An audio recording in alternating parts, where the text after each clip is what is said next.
Like, there's like a Chick-fil-A built into it. Like if there's ever a place to be sick, you're sick at you're sick at Memorial. Hello, everyone, and welcome back to D&D&D&D&D campaign number 2 of Black Ink and Blue Blood. When we last left off, the party negotiated with the remaining competitors to the Tebedra nobility. Caleb's two sisters, who stay as obstacles to his ascent to the throne.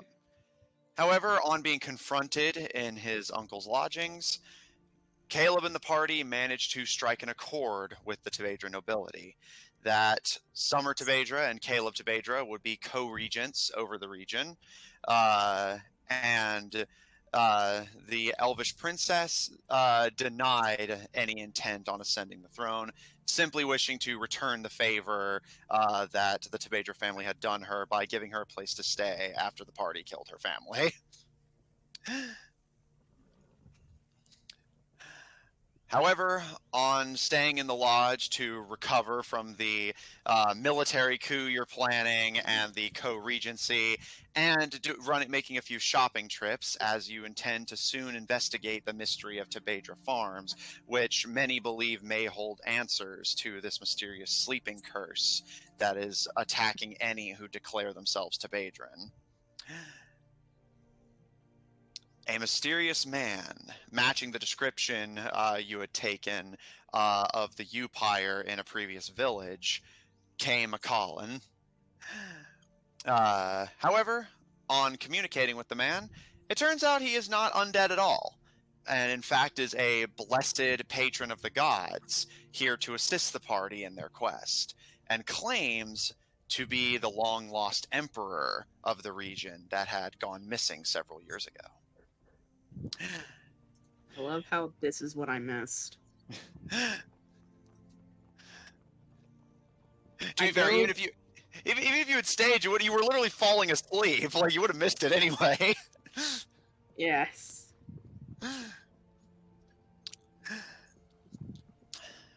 And that is where we will pick back up. Tuco, as you and Zephyr had turned in for the night, assuming that there would be no further trouble, and that the party would alert you should things go wrong. You are kind of startled out of your sleep slightly by the sound of muffled conversation down the hall, doors opening and closing. It's fairly late, and you do recall that Caleb's uncle had closed the bar early since there was a risk of potential danger to the patrons. And so it does strike you as odd to hear doors opening and closing and conversation happening in the building, some of which is right down the hall from you. Do you wish to go investigate? Sure. Okay. Yeah. Making your way out of your bedroom, Tuco, you descend down the stairs and see the party, Caleb's uncle, as well as his cousins, are all gathered around in the otherwise empty Bear's Lodge. Gathered around a humanoid figure who, at least at a glance, you might not recognize. You see a man in a dark, kind of jungle green suit, with a much brighter green undershirt and scarf, graying hair, crescent moon glasses, much like the widower you had met at the store earlier. However, his lack the chain that you often see these kind of glasses with. His face is definitely on the older side and pale, but he appears human. His eyes are a gleaming, brilliant green, and you see that in his left hand, he holds the grip on a cane that you notice has several gears and mechanisms in it, along with a trigger, all of which seems rather superfluous for a walking stick.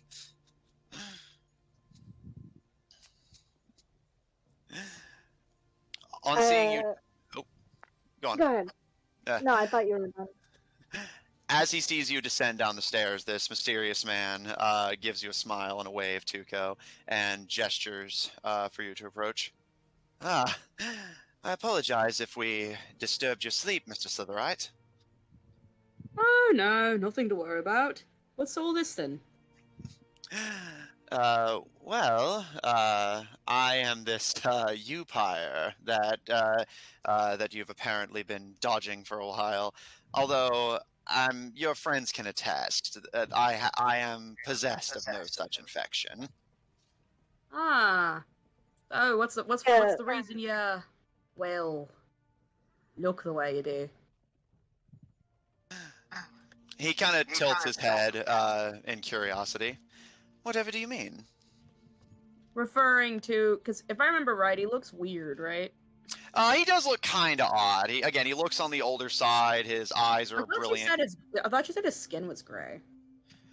No, I said his hair was gray. Oh, okay. Not everybody is used to people dressing to the nines. I'm sure you understand, Your Grace. He gives a nod and gestures with his walking stick to a free seat that you can take if you wish, Tuco. All right. He does. Yep. Lucian will say to him, "Sorry that we didn't come and get you. It's just a lot right now." She's like, you see her like sitting down and like she's like holding her head. It's all right. So, what's going on? Well, I was sharing with your comrades a theory I've been working on in my travels. And he gestures to Zephyr sitting across from him along with Caleb. Your friend, Zephyr, is not of this world. And I suspect his blood may hold the answers to the questions you've been searching for on this infection. A patient zero, if you will, for the disease that now plagues us. You see Zephyr you see Tuco kind of glance over to Zephyr. And there's a long moment of pause as he looks at him before just, well, how's it feel to be a, what did you call him now? Not of this world. Yeah. An outsider? He gives you a nod, Tuco. That is the term that is often used for his kind, yes. Outsider. The closest word we have in our language doesn't even refer to his species, simply the closest equivalent we can think of. A kobold, an entity of fire, supposedly named after the great ball of fire he came to this world on. Oh, well, how does it feel? Well, goodness gracious. I mean, I feel no different, so... You must have had one hell of a birth. Oh, and he holds out a again somewhat wrinkled, like sort of in that midpoint between like elderly and like prime hand to you, Tuco. My name is Cathera, by the way. Cathera Emporia. Nice to meet you, Cathera. And before you joined us, we were just digesting this information. I'm afraid I come to you in rather dire straits. Well, you're in luck. Dire straits seem to be the normal for us. The Lady in White is possessed of an ability that you may have been unaware of, that I was trying to find you to warn you of before you went to confront her. She possesses an unnatural control over the contagion. It doesn't spread like a normal disease. It's executed. I'm sorry. The Lady in White? That is what I understand you've all been calling her, yes. Because I don't think it's ever been brought up to Tuco at all. It may have been mentioned just in very brief passing, but like all that would have been mentioned at most is just she may or may not be a goddess, and she may or may not exist at all. It seems to be the leader of the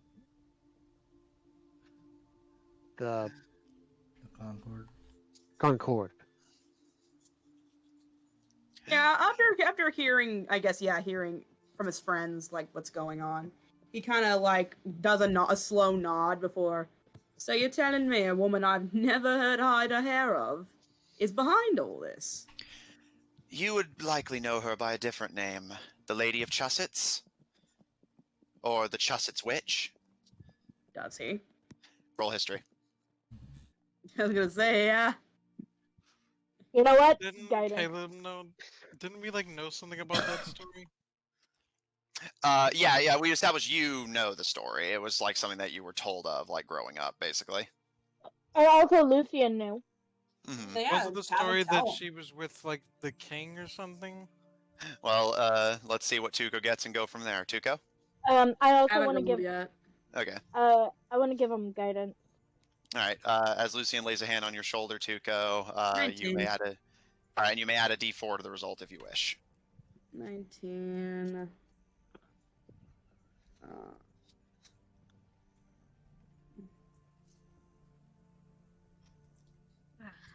3.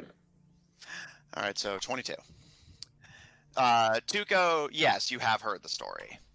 More kind of in passing from your surface travels, as it's not exactly spread among underlings. The story of the Chussets Witch, or the Lady of Chussets, goes that a long time ago, hundreds of years ago, there was a small village of Chussets, a very small, plain, and unassuming village, where a peasant girl was born with stark white skin, hair like snow, and eyes glittering like blood. She was immediately deemed a curse, a plague on the village. Villagers would throw stones at her. Her parents rejected her, and she grew up poor and completely defenseless. Oh. That is until... Oh, go on. I'm sure that did wonders for her mental health. Oh, obviously. Until she was approached by Cathera Emporia, the Emperor of Emporia at the time, who immediately was struck by her distinct appearance and fell head over heels for her. Despite being the most powerful noble in Yav, he immediately declared that if she would have him, he wanted nothing more than to marry this peasant girl. Woo! And she took his hand. They were to be wed, and all was well until this would have been about 100 years ago. Both her and the Emperor, along with their family, disappeared. There were whispers among your kind that perhaps one of your own had assassinated them, but there was no purported contract on either of their heads yet. And you know that an underling Slitherite who had successfully done so would have absolutely been bragging about it. You cut But- out, so I didn't hear the last part of that. Basically that if an underling had done it, which that you know you would have definitely heard about because they would have been bragging. As far as anyone can tell, the Emperor and his betrothed just disappeared over 100 years ago and have not been seen since. And you mean to tell me that you're that emperor? That is indeed my story.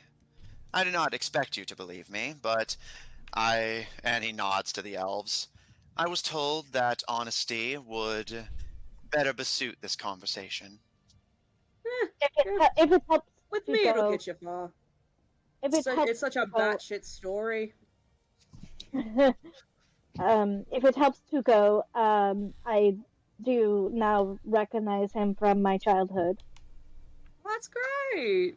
Was he like a cousin of yours or something? More like a weird kind. Don't take offense to this, please. But like a weird company, you know, like Dad would always be like, "Listen, you be on your best behavior," you know. Well, Lucian, go away. Listen, go do your homework. God. So Caleb is going to be like, so, are you saying the lady in white was your girlfriend? My fiancée, Right? the love of my life. If Well, she what had had happened? me, I would have married her. She didn't. What happened? According to the story, you both just disappeared without any word. He suddenly looks like incredibly somber, and his expression becomes kind of distant and almost unfocused. I'm gonna pull a chair and offer him to sit down with us. He nods and takes it. I don't understand why. She never told me. She just said that someone like me didn't deserve a peasant girl. That I should marry someone who was equal to me. Huh. And you have no luck of finding her?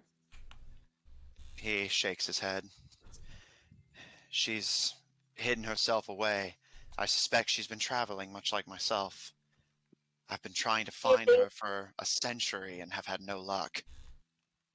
Do you think that's what her motivation maybe is, that she's trying to maybe feel like she's equal to you? I'm not so narcissistic as to think this is all for me. She's lived a very hard life. So Yeah, now she's apparently decided to take up the turning people into monsters career choice. Yeah. Regardless of her motivations on the matter, and I'll say Zephyr, you and Lucian, I believe, yeah, your passive insights are high enough. You both get the impression that there is a part of the story he's deliberately leaving out, kind of deliberately changing the subject to not finish explaining who she is to him and what their relationship really is. I'll roll if I have to, but I would like to see if I could maybe go a little deeper than that. Roll persuasion to try and get him to open up. I'll warn you, he's a tough nut to crack. He's been sitting on this story for a century. And Yeah. I'll just kind of like gently put a hand on him and just be like, okay, we're just here to help you, and we will do whatever it takes. So you said persuasion? yes, if you want to try and get him to open up. Yeah. Give me like 1 second. My D&D Beyond. I think I have a +7. Can you look? Do you need help? Tell me what my plus You have a is +7, for yes. persuasion? You're correct. 5. Why? 25, I assume. Yes. He is silent for a moment before... I know it's unlawful.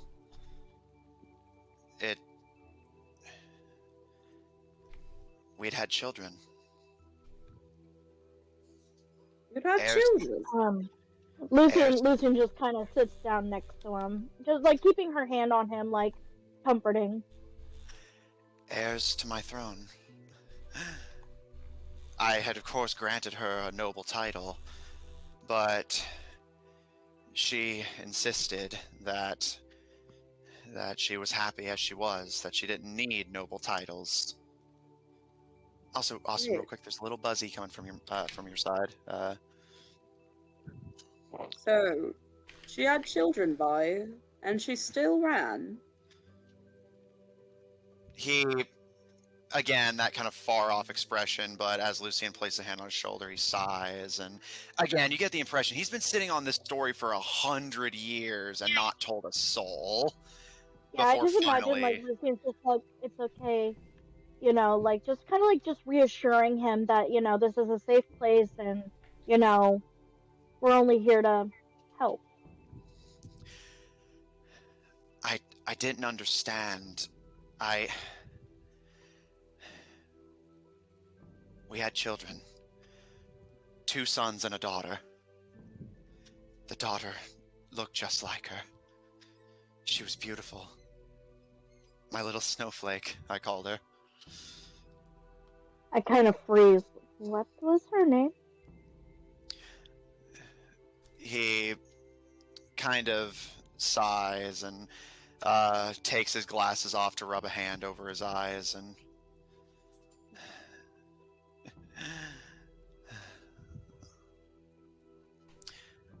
before what happened, we had agreed that we would give her the name Snow. What happened exactly? Did she just take the kid and run? I woke up one morning. Well, in truth, it was more the middle of the night. I went to go find her, and she wasn't in our bed. She wasn't in her bedroom. But I finally found her at the front gates of the castle, with our children in hand. I asked her where she was going, what she was doing. I hadn't meant to accuse her of anything. I just wanted to know. She always kept secrets from me. Wanted to know what? I wanted to know where she was going. Why? What was so deep in her heart that she couldn't tell even me? Did she reply? You could say that. The last thing I ever heard from her was an apology, and she cast a spell on me.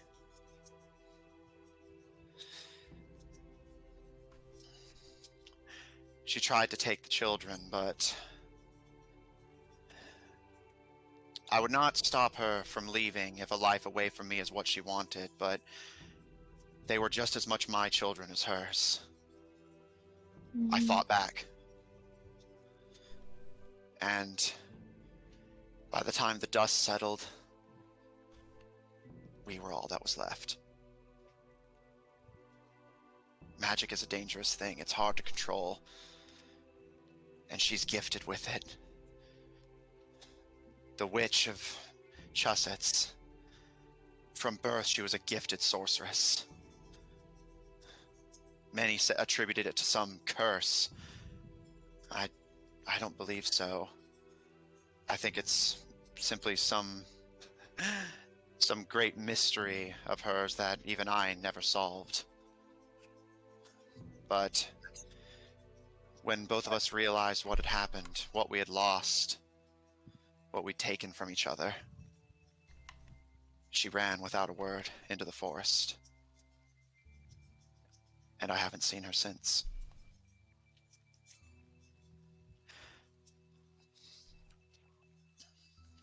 There's a long moment of pause as Tuco kind of mulls over what's been said before he carefully asks, "What do you plan to do when you get to her?" He's silent for a long moment before Just like want to depending- watch his face and just like see if I can maybe just with my passive ascertain maybe what's going through his head. Definitely not high enough for that, I'm afraid. He's an inscrutable man. Okay. I don't know. 100 years I've been trying, but I still have come no closer to an answer. I don't know what... I just want to know why.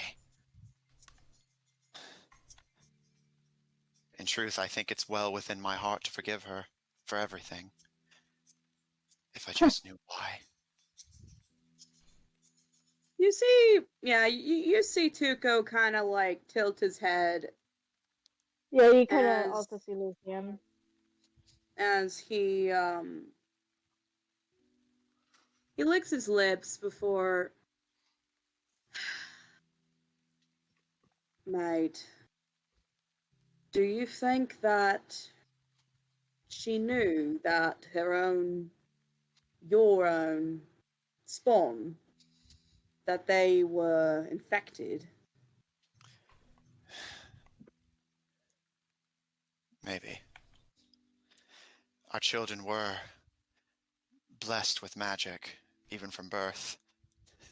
All three of them That's why we gave them the names we did. They could control elements.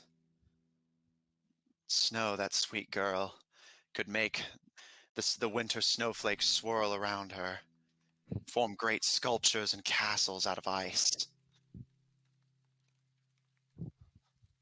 You see One Tuco of those smile as he snowmen? kind of.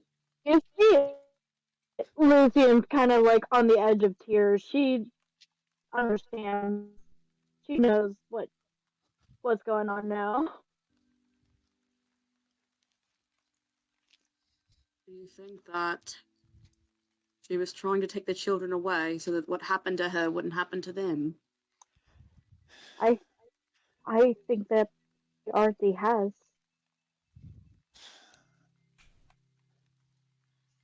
He just hangs his head, his gray hair, kind of mid-length, but tumbling around his face. But he rakes Tuco, his fingernails through.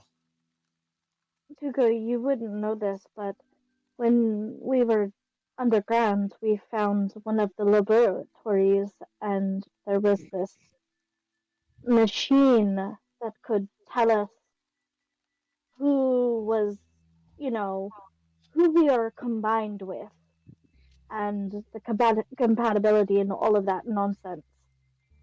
And that name sounds like the name that was on their crystal.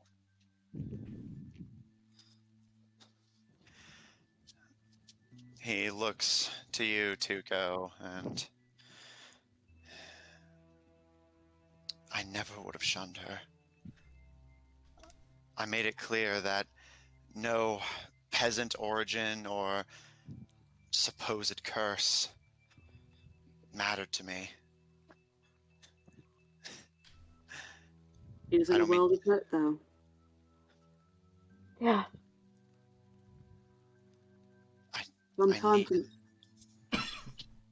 Sometimes when people are so wrapped up in their pain, they can't see what's right in front of them.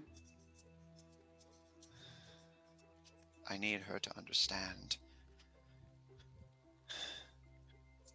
I don't have it in my heart to best her.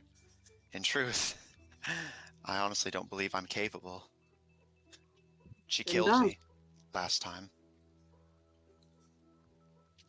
At that, Tuco, he kind of like his gaze, his eyes kind of widen a little bit as he realizes. Before he doesn't move away to his credit, but he does sigh. Well, I'd say the next time you find her, knowing us, we're most likely going to run into her one way or another. That's why I'm here. When you find her, say everything you want to say. If she accepts you, she accepts you. But if she doesn't, and its expression kind of hardens, live your own life. You've been chasing a tail, what now, 100 years?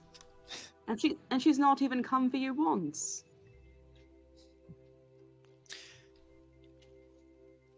He slowly picks himself up. You can see there's tears in his eyes, but he smooths his hair back, but he does keep his glasses folded, likely concerned they'd fog up if he tried to put them back on. And I know. I'm not here to persuade you with tender mercies, to see the woman that lies beneath the white cloak. I'm just here to warn you. I swore an oath when the Eastern Alliance was formed. When we stood against Barbarous' invasion, I swore to my friends and allies, to the people of this country, that I would protect them from anything that endangered them, from without or within. She's the love of my life, and I like to believe that if it's possible for both of us to die, we'll be together again with our children. Though, After he kind of thinks on it for a moment. If what we were proposing is correct, if the children were already, well, infected, as it were, how do you know they're not actually still around? This actually gives him pause. She killed you, and here you are. What's to say she didn't do that for her own children? Many of this party were also killed at some point or another. Yeah. You can see his face kind of twitch oddly.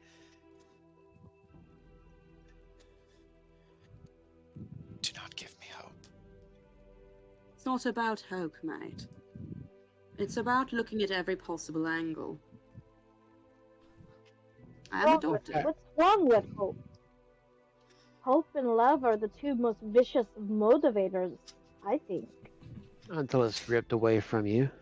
Yeah, you can see Well, Tuco kind of put a paw up in her general, in Lucian's general direction of he does not need frilly nice words. He needs hard Wait. I'm not reality. trying. Wait. Miss Alephakir, Dr. Alephakir. Say that again.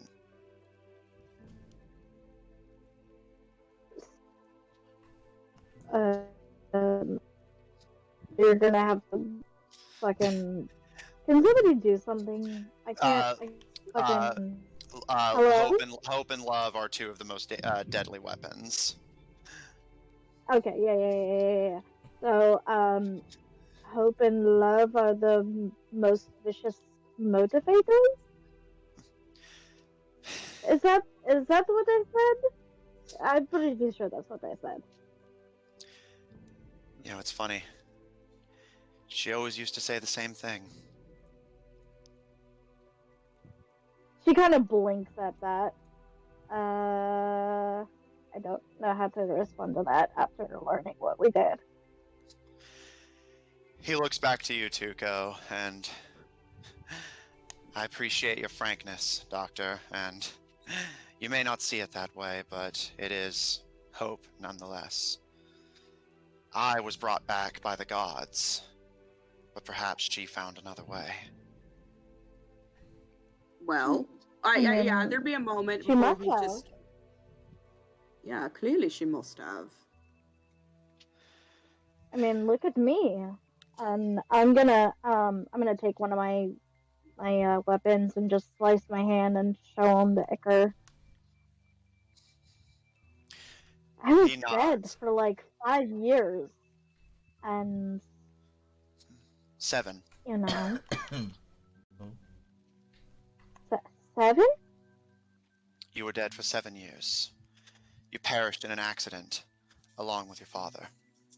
Now, how do you know that? Yeah. I've been doing my research. When I heard what you accomplished in Sundragon, I immediately began making my way there. I've been following you for quite a while now. I was trying to catch you to have this conversation with you. How much do you know? I know the basics. I know who you used to be. I do not know who you are fused with, although, Dr. Alephakir, if you do indeed have the names of your counterparts, perhaps I could look into them. But I at least know who you once were, and what fates eventually befell you. Well, most of us I are. almost hate to Kato- ask. Yeah, like Kato is the one that had these people in her party previously.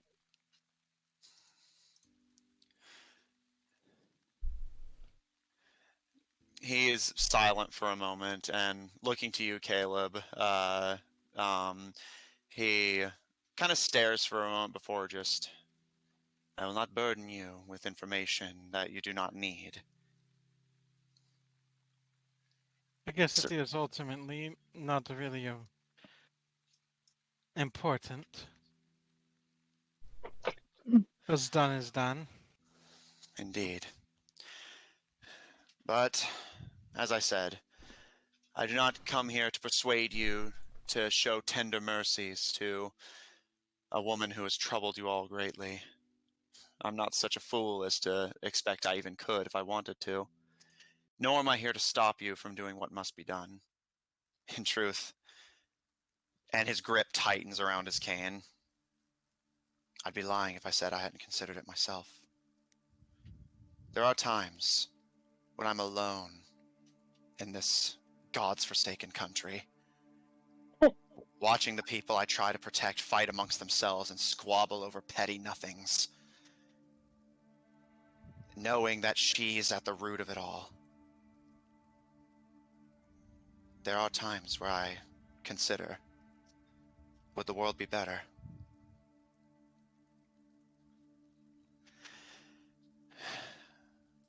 But I don't think I can.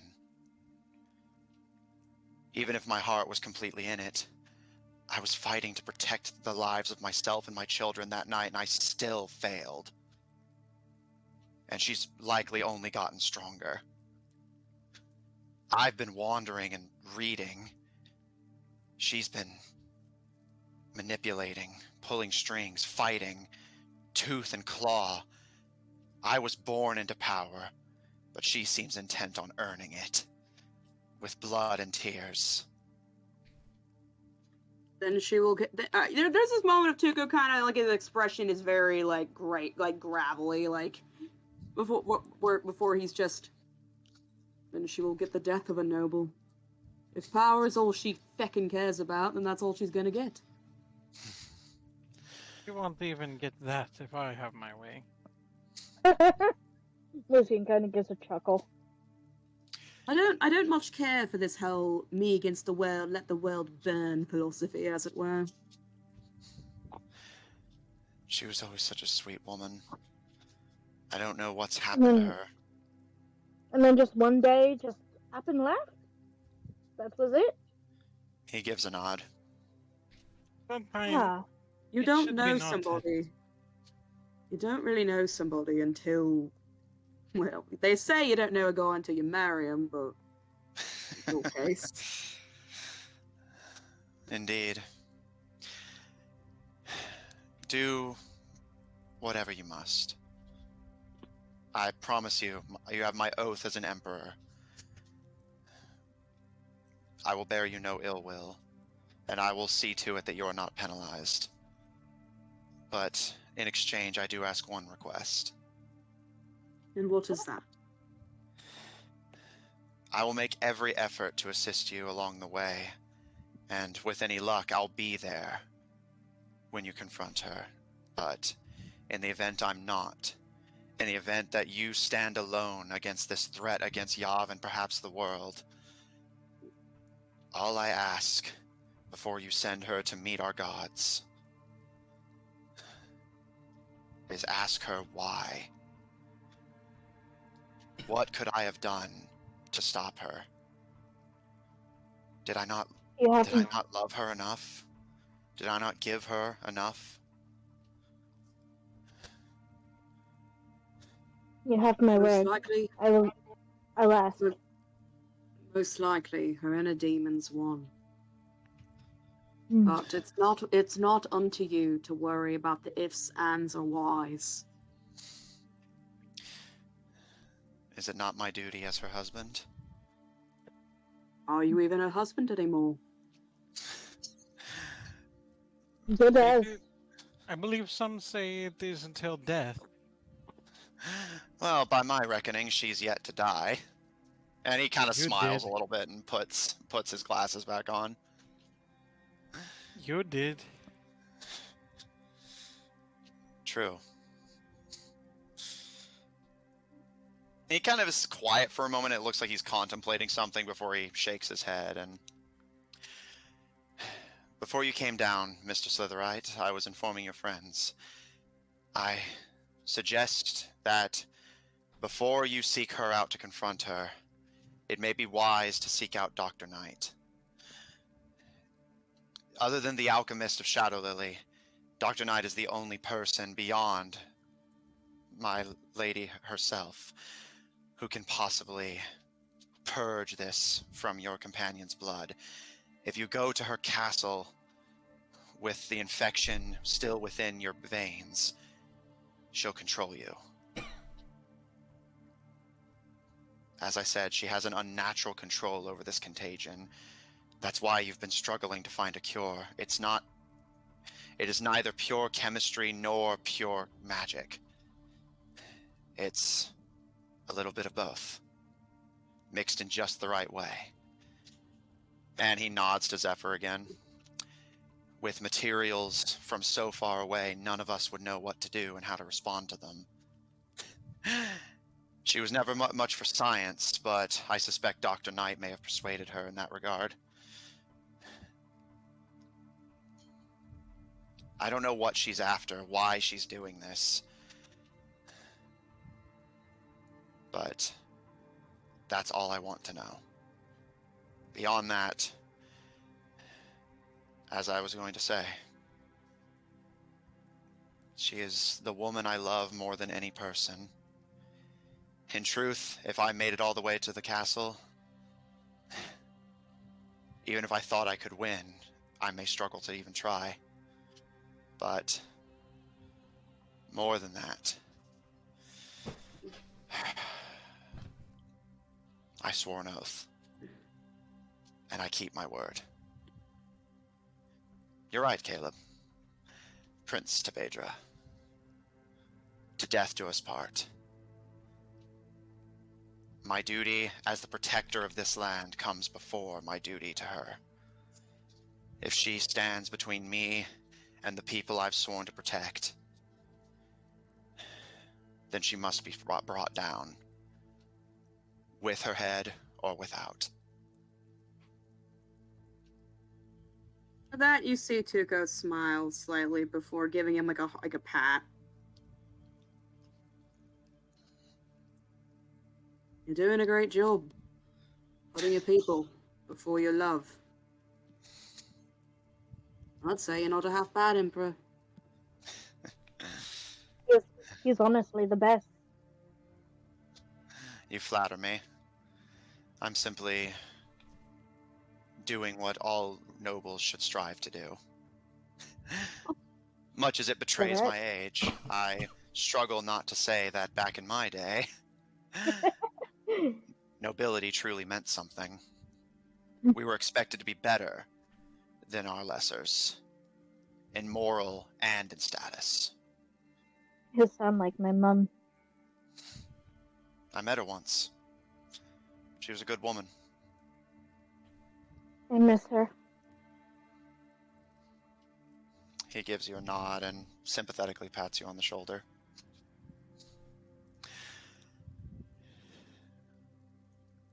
I'm sorry that I can't be more help.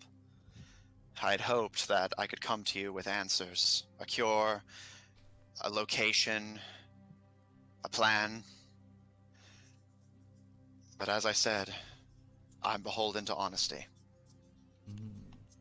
I don't know how Dr. Knight created this illness, nor do I know how to cure it. I don't know where my wife is hiding. And I don't know what to do next. May I ask you something? Of course, Prince Tebedra. Not sure much about the prince part, but something that you keep saying that at least I've caught on. Keep mentioning something about a castle.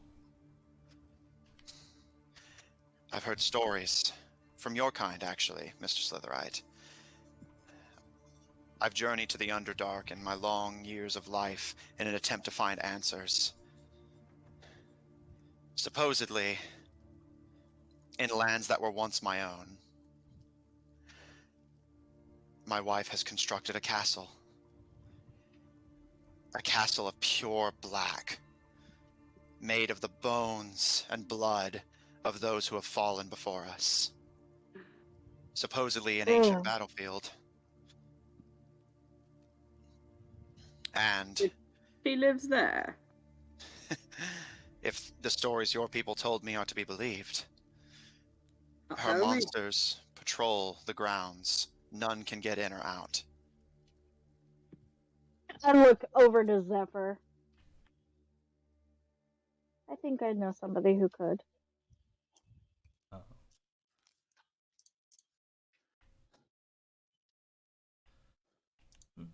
Probably. I don't know if you've heard the legends yourself, Mr. Slitherite, but that is so it was told to me. You see him kind of give a nod. What a quite a setup. She was always one for the dramatics.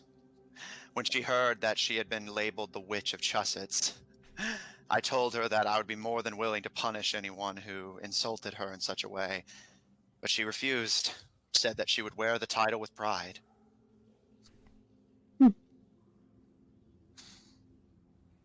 Kinda like her. I like her moxie. She's a brilliant woman. My life is lesser without her. I know how that feels. Is there any other questions I can answer for you? I'm afraid I've offered up most of the information I carry. Oh no. Aside from, so are you sticking around? I do not intend to. Now that I've accomplished my mission, as I said, I intend to help you. Alright.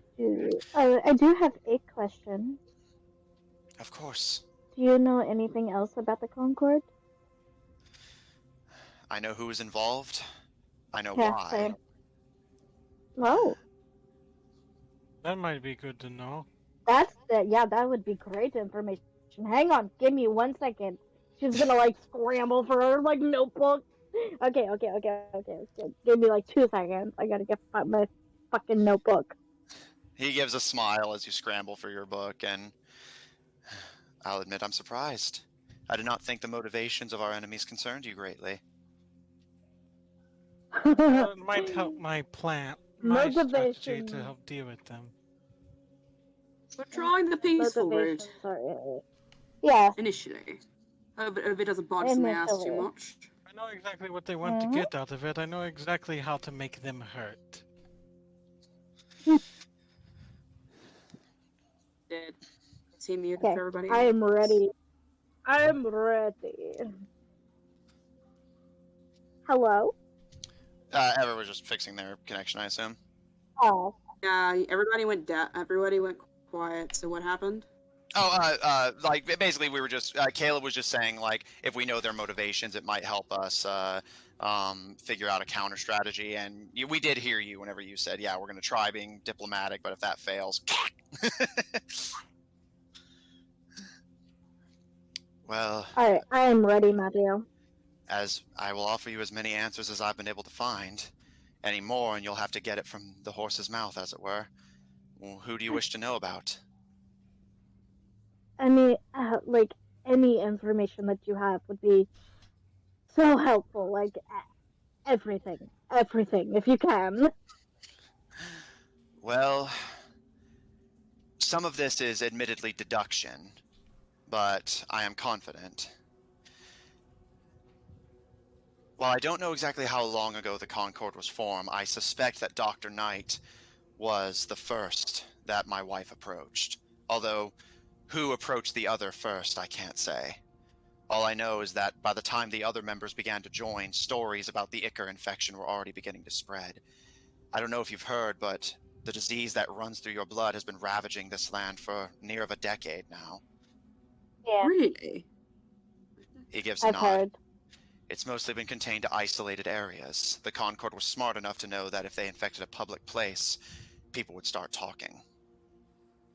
The mercenaries you fought, the one who your sister, and he nods to the Tepedrons, was so attached to, they named themselves after the beasts, after encountering one in a forest.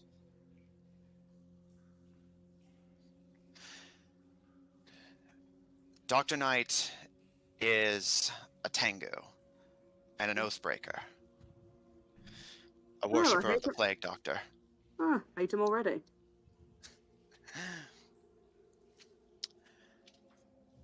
I will admit, her motivation is one that eludes me. But given her religious affiliations, it's not unreasonable to jump to a conclusion, as it were. Likely, she has done exactly what her god told her to do. Create a disease and spread it. My wife is simply a tool to that agenda. Do you think She she may That's not makes be sense. completely motivated. That was kind of my conclusion as well. Best as I can tell, the next recruit was Dr. Kaloum. I don't know how he survived, but he must have forged the He didn't. documents. He didn't. Beg pardon? He didn't survive. I That's believe not we learned Dr. that they were Kaloum. actually It's someone somebody just else. using his name. Yeah, it's somebody else using his name. We have no idea what his real name is or anything, but he's dating my brother, and it's like getting a little too personal, you know? We can't help who we love. I believe I'm an unfortunate case study of that. Mm. Well, I suppose with that, I'm afraid there's little I can offer you on Dr. Kaloum. However, I do know what it is exactly that he's contributing. You encountered the mechanical creations of the Doctor. Mm-hmm. However, I will admit it does surprise me. May I call you Colonel? And he gestures to what's-his. Yes, you may. Colonel Gyoger, I was a close friend of your father once, before he betrayed me. He shared with me secrets that he did not share even to his family. You were to be Yeah. told of it someday, once he felt you had earned it. But Dr. Kaloum did not invent the weapons that your army fields against us. Oh, really? A secret organization, the Gunslingers Conclave. They aren't- Gunslingers Conclave. I suspect that this imposter may be a member of that organization. It would explain why he is so intimately aware of Gyogran technology, and perhaps that would explain his motivation. Dr. Kaloum took credit for the inventions he had created, and Colonel, I'm afraid you've likely already seen, much as your army is a tool of the Concord, they are just as much victims. Much like the Debadrins, they are considered expendable by the higher-ups. Yeah, I've noticed. But they still do enjoy getting on others. As he thinks back to the Winter Bowl, Indeed. Summer Bowl. Supposedly, according to your father, that's why the Gunslingers Conclave never fully... And he hesitates. That's why they never got credit. They were non-elves. What species exactly your father never shared. I never got the chance to meet them myself, but he said that being as they were non-elves, he acknowledged their brilliance, but knew that it would disrupt his leadership if he were to reveal to your already suffering people that you were reliant on the help of another empire. Yeah. See, this is what happens whenever you base your entire reason for rule on some misguided notion of superiority. Indeed. I don't get why people do it. It just leads to the same result every time. Leadership that is innate cannot be questioned. Until it is. Well, that's why they invented the guillotine, as they say. Yeah, that's why people like me have jobs. And to your surprise, Tuco, he next turns to you. There is something related to both this and to you. You may be honest with me and all of us. I believe, as Dr. Levikir said, this is a safe space, as it were. Do you intend to continue traveling with this group for extended period? If you do not, I will offer you my protection against what's coming, but I do want to warn you. There's a moment of pause as he kind of thinks about it. Like, he already remembers that Lucian made him the offer to travel with him after everything was over. You know, you gotta, like, they almost, like, does, like, the motion like he's checking his watch. I need to remember, like, how long do halflings or underlings live? Usually, like, something in the ballpark of 50 years is considered a pretty good long life for your kind. Okay. Yeah, you can see him just kind of, like, check his non-existent watch before, well, I was a teenager about a decade ago, so I suppose I've got roughly about 30 more years in me. 30 to 40. I might travel with him, I might not. Why? Are you familiar with a person by the name of Captain Droop? Yes, I am. Oh, Lucian scowled.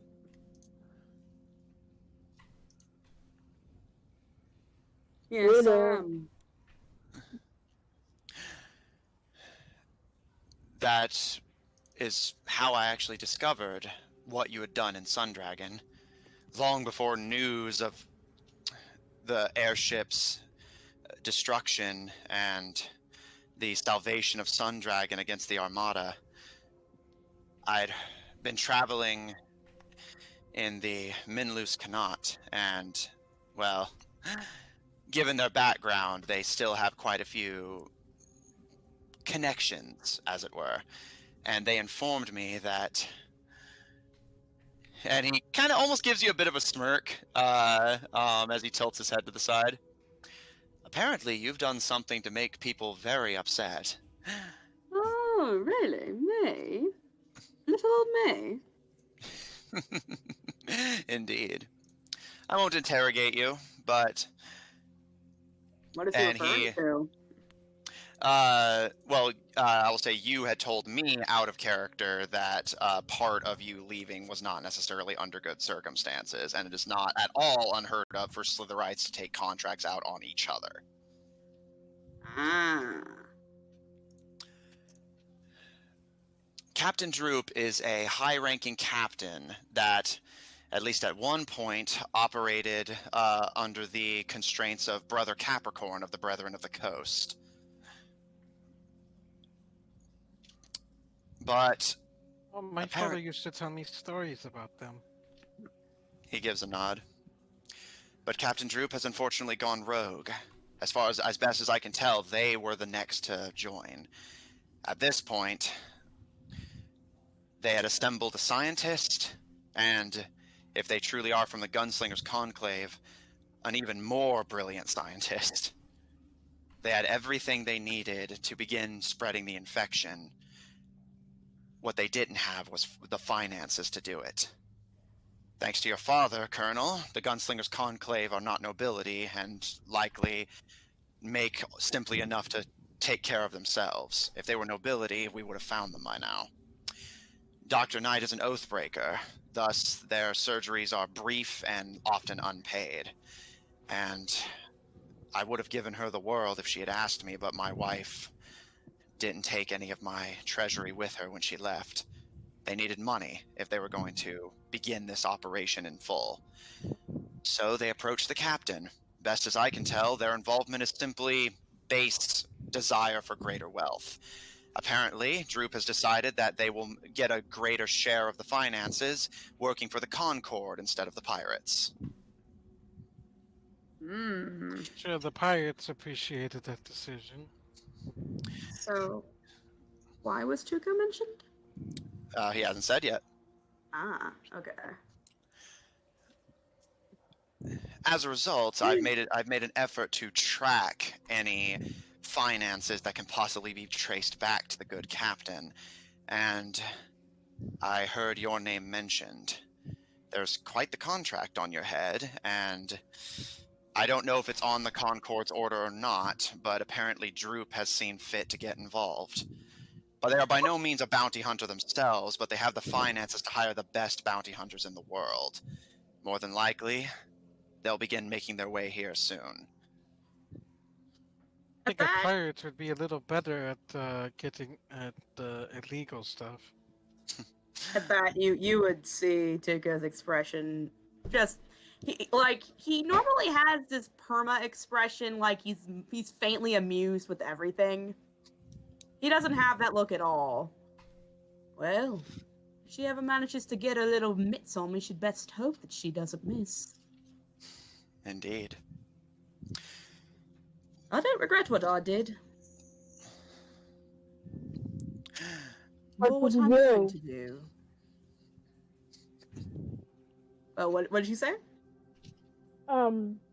Lucy's just like, I know that this is pretty personal, but like, what did you do? He kind of sighs and, yeah, he like rubs the back of his neck before. Let's just say that, you know, underlings, to an extent, yes? You know that we are all divided up in our own factions and all that. Yep. Well, I started out as a plague rat. Because I forget, it's Brood Blight is the nicer one. Brood Scourge is the main disease spreaders. Like, I started out as Scourge. Fell in love with a girl that was, on the surface, so much prettier than me. And my own diseases killed her. So, I switched teams, changed sides. You can tell he's trying to, like, kind of run through it to play it off like it's not a big right. But his ear is twitching, and his tail, like the very tip of his tail is kind of curling and like before like unflexing again. So I became a Slitherite, and then when I started doing some contracts, I may or may not have taken out several on my previous brood, and then I might have gone a little further than that and taken even more contracts on fellow Slitherites. A crusade against everybody. Lucian's gonna get up and she's gonna go over to Tuka and just kind of give him a little hug. Tuka smiles, and I scrub myself every day because of her. My condolences, Mr. Slitherite. I understand then. Likely, your previous brood has become aware of what you've done to them, and in truth, I cannot say for certain if they've joined with the Concord, but if Captain Droop is financing them to contract bounty hunters, more than likely we have to at least consider it a possibility that Brood Slitherite has fallen in with the enemy. If that asshole uses my ring for anything else, I will personally gut him. In truth, the odds of that are actually rather low. Captain Droop probably has it on his fucking fingers by now. Captain Droop is currently stationed at Basilius, besieging the kingdom. And if the stories I've heard are true, their ship is so loaded down with wealth that it's on the verge of sinking by the day. Does, out of curiosity, does Tuco know what, I guess, her end has become? I don't know if the rest of the party knows yet or not. They've already, even when they first met her, they immediately suspected it. Oh, okay, cool. Yeah, so I will say, yeah, you are certainly, especially given your Scourge origin, you are definitely familiar with the concept of dragon sickness. Yeah, so yeah, I could see him just kind of, yep. That girl's laden with dragon sickness. It's honestly a miracle she hasn't completely turned yet. I noticed, like, the first day I even met him. She's got dragon sickness? I didn't hear the name. Captain Droop. Yeah, she's that fat ass dragon stuck on a ship and out in the middle of the bumfuck nowhere sea. Wait, Droop is a she? Yeah. What? Oh, That was I mentioned. thought- No, that was mentioned multiple times when you guys first met her, but she has a very masculine voice, so you guys kept getting mixed up. That's funny. Yeah, no, I remember Lucy and being like, "You're He gives a smile as everyone recollects, and as I said, her motivations are rather base, but the effects are undeniable. In truth, the danger she poses extends beyond the Concord and the Icker. It's simply as much like her motivations. Baseline. Have you noticed, in all of your travels, by my recollection, unless there is something I've missed, as far as I can recount, you've all only encountered one dragon on your journeys. You Yeah. mean Yeah, our gold Are dragon. you- Aegis Dragon?" He gives a nod. Tuco, did you run into any dragons on the journey from your homeland to Sundragon? Well, that'll be up to you, has he? Unless you specify? No. Then yeah, no. Fortunately, I'll have to say I was not, in fact, well acquainted with the draconic sort. He gives a nod. They're all flocking north, drawn to the wealth she carries. She's calling every dragon in Yav to her fleet, and whether through persuasion, through bribery, or maybe even simply through circumstance, the dragons are laying waste to Basilius. And the Kingdom of Song is stretching themselves thin, fighting a war on two fronts to defend their allies.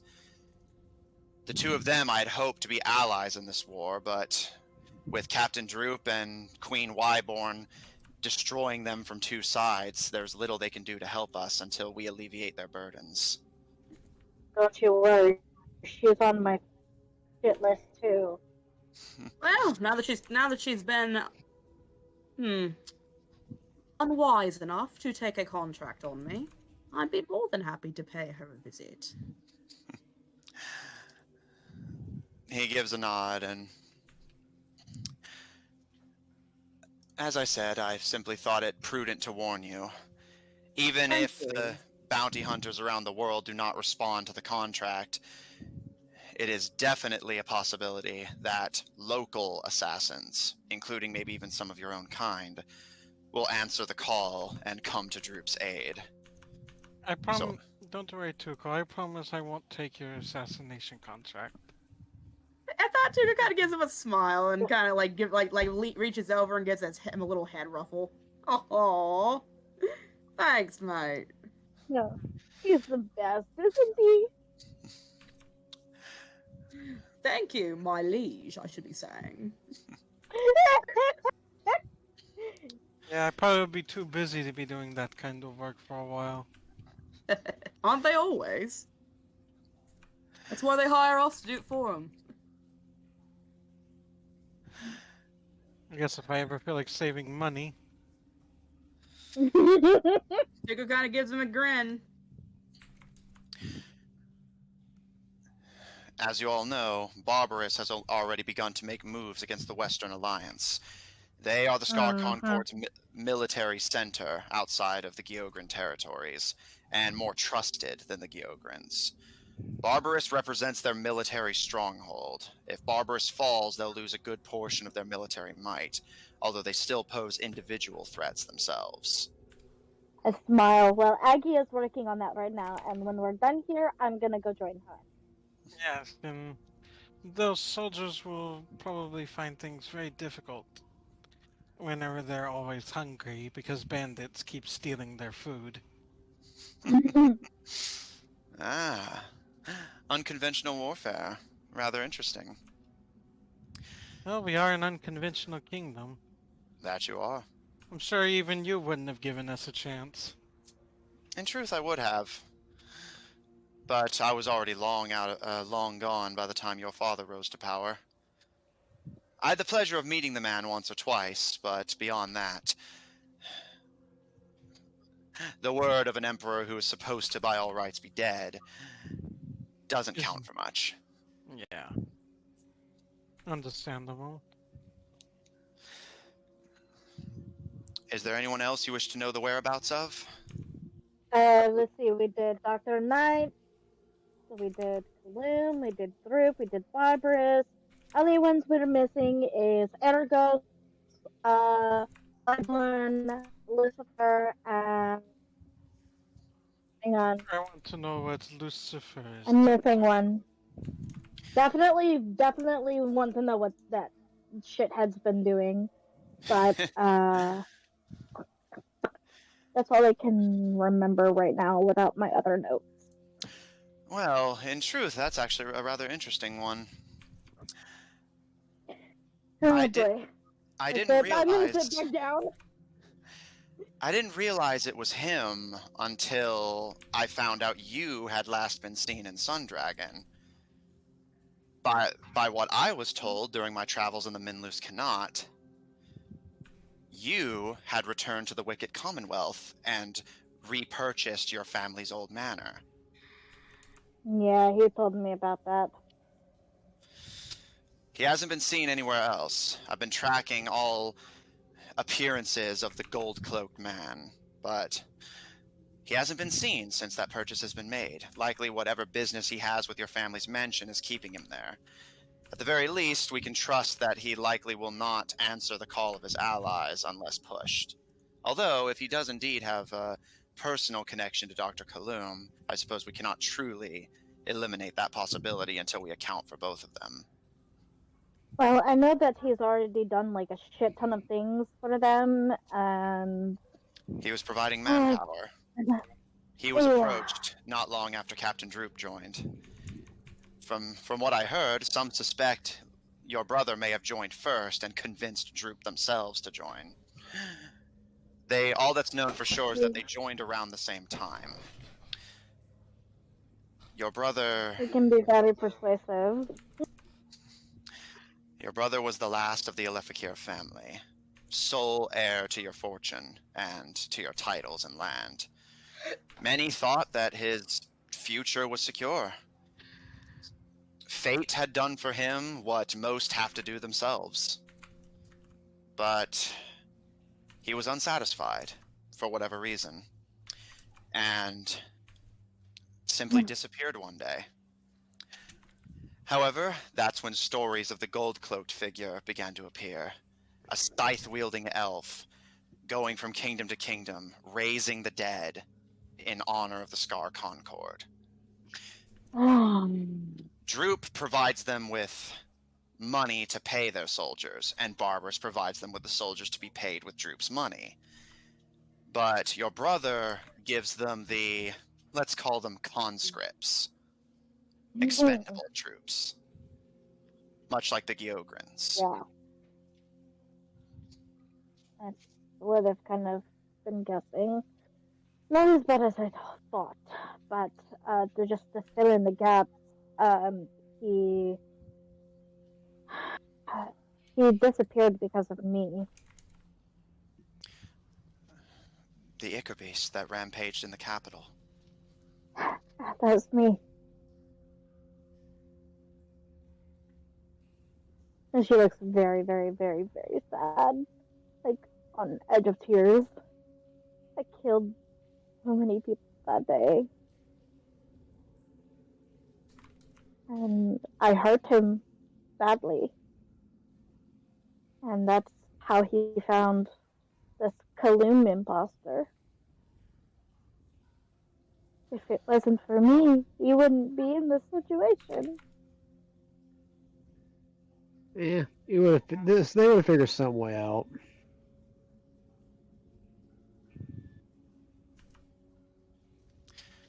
He puts a hand on your shoulder and kind of a quiet nod, seeming like he's not quite sure if there's any advice he can give you per se, but does make his sympathies known. So, well, I had hoped that I could give you all news to bring you comfort. I worry that I may have done quite the opposite. Unfortunately, for every step of progress we make against them, they make moves against us. If everything we suspect holds true, this Kaloum imposter, whose identity is unknown outside of a suspected former member of the Gunslingers Conclave, may be able to persuade your brother to leave the protection of your manor and continue raising an undead army for the Scar Concord, which I suspect is the reason they wanted him on board in the first place. He wouldn't even leave for me. I asked him to come and join me and told him that I would protect him and keep him safe. But he wouldn't leave because he said if he did join us, they would kill me. They would flip a switch and I would die.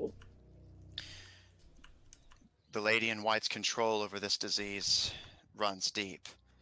I do not doubt it's well within her capabilities to simply wave a hand and kill you all.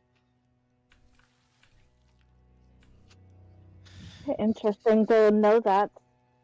I mean, I wonder why she just hasn't. Entertainment. Curiosity.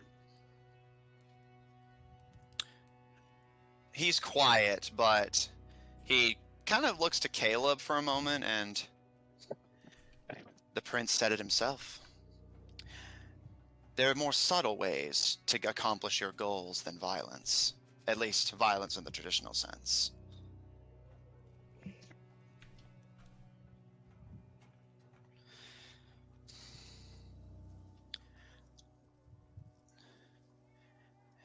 Do you know this has kind of been a little bit of a fear of mine. Do you know if he is resurrected dead? I don't, I'm afraid. I just know that your mansion has been purchased, and that area has been rather quiet. They say no news is good news, but I think you and I both know that's not always the case. Indeed. He won't tell me, but he says that he has a surprise for me when I come back. I think I know.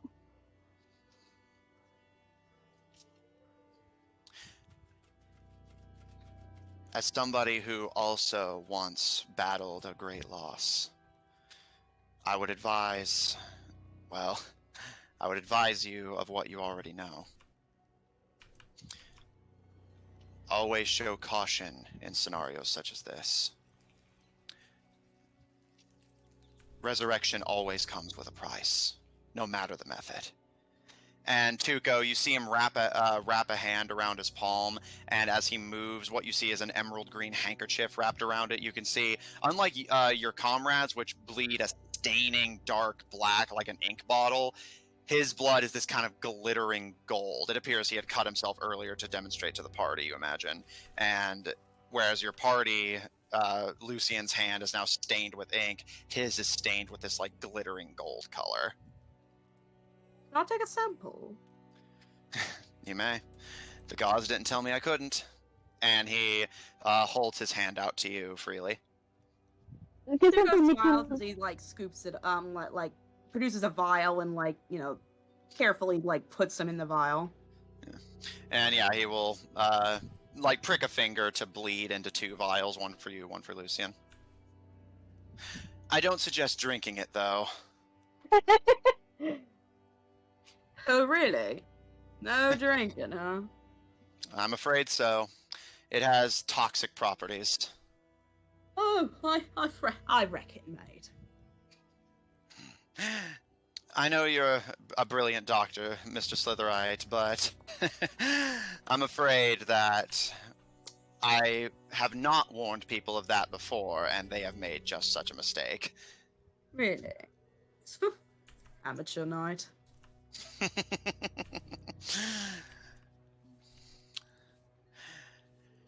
Tell me, where does your party intend to go next? Well, I want to go help Aggie with Barbarous. I personally want to find Droop. Next step right now is to go to Tabeja Farms if you go to what is killing people. Yeah, that's plan A right now. Very well. In that case, if you intend to head north, you already know what to expect from Barbarous. However, I will warn you of one thing. He is possessed of an advantage. I fought against him in the war when he first came to this country. Swords, right? He twirls and holds out his cane, which, as I mentioned, you recognize is of a very similar design to his sword. Mm-hmm. My sword. Lucian's eyes kind of widen at that. What's so That fancy makes about sense. your sword? As I said, Gyogre and I used to be very close No, friends, ma'am. and I was gifted with many of the Gunslinger's Conclave's creations, one of which was my blade that I wielded in battle. The metal of the blades themselves are incredibly sharp, able to cut through just about any material with ease. However, the metal used to make them in such a way is incredibly brittle. The swords chip and even break with single slices even. So, the Gunslinger's Conclave offered me a counter to that. A hilt that was comfortable to wield, carry multiple blades of this material on hand like a quiver of arrows, able to attach and detach them at will. Not only does it allow me to use this incredible metal with Attack ease, on Titan or some shit. not only does it allow me to use this incredible metal with ease, it also gave me a ranged weapon. I never preferred using guns if I could avoid it, and I'm afraid I'm not old enough to be a master archer just yet.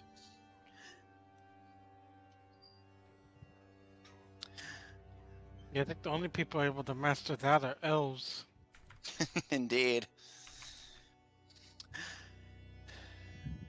He stole the sword from me during a battle and began to wield it himself. I was already getting quite old at this point, so I requested a cane made with the same design. It may not be made of the same brilliant metal that the Gunslinger's Conclave suggested, but it has its own advantages. And he gives a smirk and kind of taps the cane against the ground.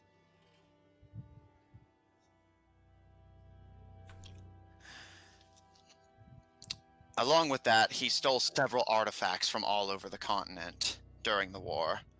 His people would pillage and plunder villages and cities and steal everything within, including magical artifacts. And while he does write us Yavik people off as barbaric savages, even he is self-aware enough to be willing to use our own technology against us. That is what you have to be concerned about. Now,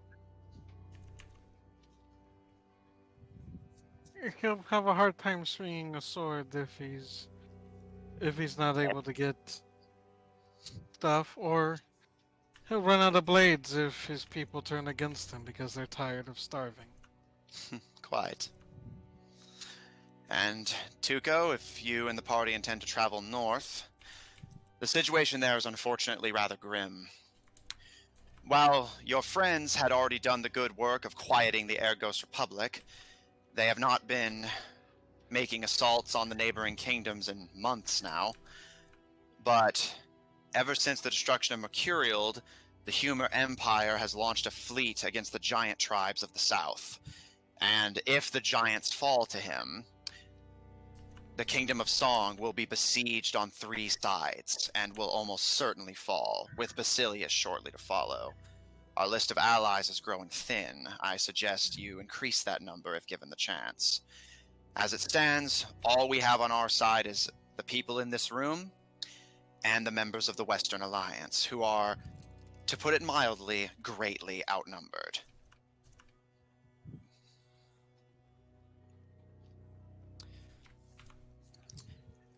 If possible, I would suggest trying to persuade the giants to come to our side. I do not know how keen they will be to listen to us, but it's worth an attempt. At the very least, it's better to have them as a neutral party than as an enemy. You have to persuade them that we can offer them more than Scar Concord can. And how the fuck do you think we're gonna do that? If I remember correctly, isn't for leadership of the Giants trial by combat and strongest leads? He gives a smile, snaps his fingers, and points to you. you're beginning to understand. Well, these Oh. potions I'm having made will come in handy for that then. That's how Humor became the empire of his land. He beat the local chieftain in single combat. He was an assassin, much like you, Tuco. The fight crippled him, but he emerged victorious, and that is how his empire was born. He's now leading it against the remnants of the giants in hopes of bringing them all under his flag. And I'll be frank, if it was just the giants we had to worry about, that would be worrisome enough. That is without the Ichor beasts, the robots, and the undead. I might be able to help with the undead. She kind I of gives might us be able sugar. I might be able to, well, maybe help the deal up a little bit. You know, promise that they don't get raided constantly.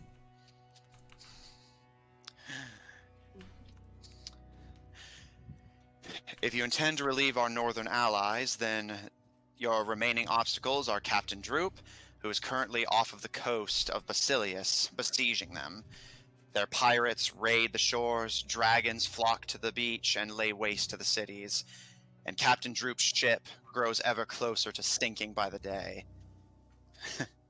Frankly, if their ship simply sinks with all the wealth with it, it'll likely be nothing more than a race to treasure hunt. But Oh, which way is this on the map? I'm just trying to get my bearings. so basically, if you wanted to do everything you guys are trying to accomplish, you could head to Tebadra Farms, which is northeast. You could then head straight north, because there is a land bridge connecting Tebadra to Barbarous, because they were allies at one point. You could basically, Sun Dragons attacking Barbarous from the west, you could then reinforce them from the south with the Tebadrans in tow, which certainly would likely be unexpected, given that Barbarous expects the Tebadrans to either be neutral or on his side. And then from there, you guys could probably take a ship northward to Basilius, meet Captain Droop and deal with them, and then run northward from there to the Giants and see if you can't persuade them to join you, or at least stay neutral. At that point, all that remains on the northern front is the Kingdom of Wyborn. If we can eliminate them, then our western allies will be free to attack the Scar Concord in full without worry of their home front being devastated. Wyborn's motivation is admittedly, well, it is both ephemeral and yet incredibly obvious. Queen Wyborn isn't true nobility. There was no Queen Lysandra Wyborn the first, second, or third. I checked. What a name. Yeah. Out of curiosity, would Tuco have ever had any assassination contracts drafted up over her? There were assassin contacts put out, but all of them met with failure. Alright. So yeah, you'd see Tuco just kind of like his nose kind of wiggles as he like leans against the wall. Yep, apparently she was very popular in my line of work. So popular, in fact, that somebody's yet to punch in that ticket. Oh, believe me, she's been on my list. Her involvement admittedly intrigues me, though. I suggest you take the time to interrogate her if you intend to go after her. Believe me, this is not out of sympathy. In truth, the woman represents everything I despise about modern nobility. Pretenders? No, I have no issue with pretenders to a throne. In truth, if that was the case, I would have little business with many of you, if I may be frank. No, what I resent is nobility that believes themselves better, but refuses to behave as such. She conducts herself like a peasant, yet claims nobility. Ah, well, that is what I meant.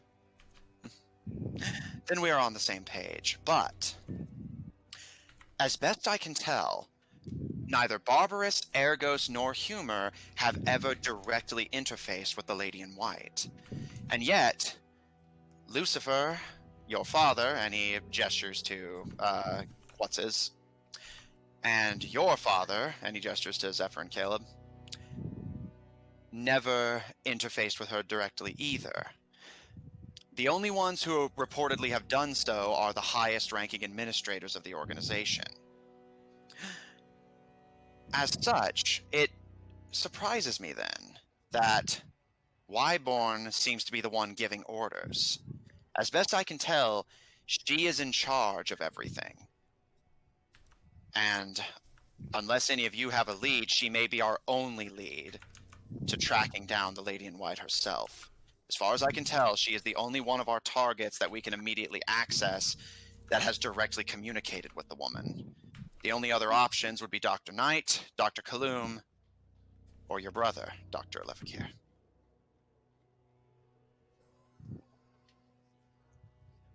Well, we don't want to find her immediately. We need to deal with the sickness first. Of course. Believe me, I know something about long-term plans. I'm simply making sure you're all informed. That's the only reason I came here. Do you have any ideas on... You said it was Zephyr's blood that could possibly cure us? In theory.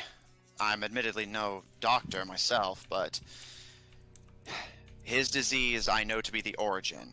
It's possible then that from a point of origin, we can research a cure to the malady itself.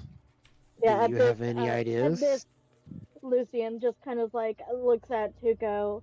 I don't know about you, but I have a few ideas. Oh, do you now? Yeah, we can talk about it later. Later. Well, there is something more important that needs to be resolved before we can address that in full. Mm-hmm. Prince, Zephyr. Yes. You will not be forced to do anything you are uncomfortable with, but Don't worry. Do that. he gives you a smile but it would do us great good if we could research your blood and the contagion within. Determine if it's endemic to your species, if there's a cure, or at the very least, it would give us a safe place to research the blood. I imagine you've all tried experimenting with it in the past and likely had difficult results. Yeah. This would offer us the ability to study it with no risk of harm.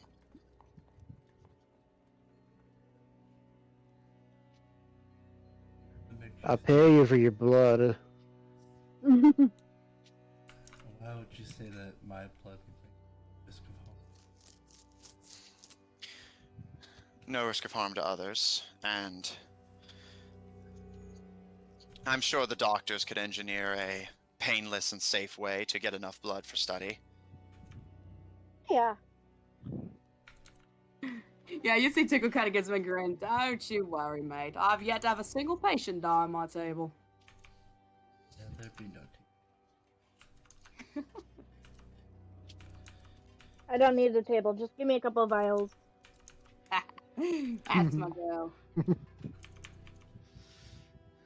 not sure about the whole safe part though, because I don't think my blood. Zephyr. Look, Let him I know that we have had our disagreements, but I'm willing to do what I can for you. Let him Fine. speak. Use what you're saying. Well, I mean, obviously you don't need to be cured of anything because, like, this is your thing, but, like, if there's a way to figure out how to remove the curse at least, I'm willing to help you without the side effects. I just need time to study. Oh, you're not. I mean, I will let you know that you are not doing anything to me. That's not happening. She But kind of just sighs. more or less, I'm just saying that the whole aspect of my blood being safe. Not really sure what you're implying there. Well, isn't it obvious? I understand the mean- confusion. Your blood does indeed pose a risk of infection, but what I mean to say is that much as you have had indeed disagreements, you do not strike me as the type who would attack your party at random. Your blood is stable. Whatever they did to you had few side effects, the fewest, I think, of any of your comrades. Your blood bonded with your host the strongest. Yeah. It definitely feel nice.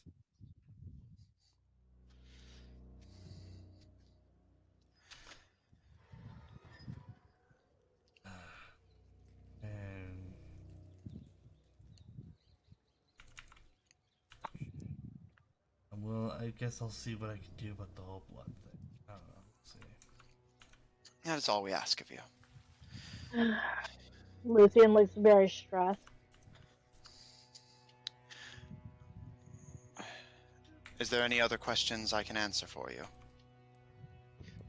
Do you know anything about the Topazor farms to help us fight whatever's there? At this, he actually kind of hesitates, not in the sense that he's not going to tell you, more like he just seems surprised you brought it up. And Topazor Farms, yes, you mentioned you were going there. He drums his fingers against the chair, and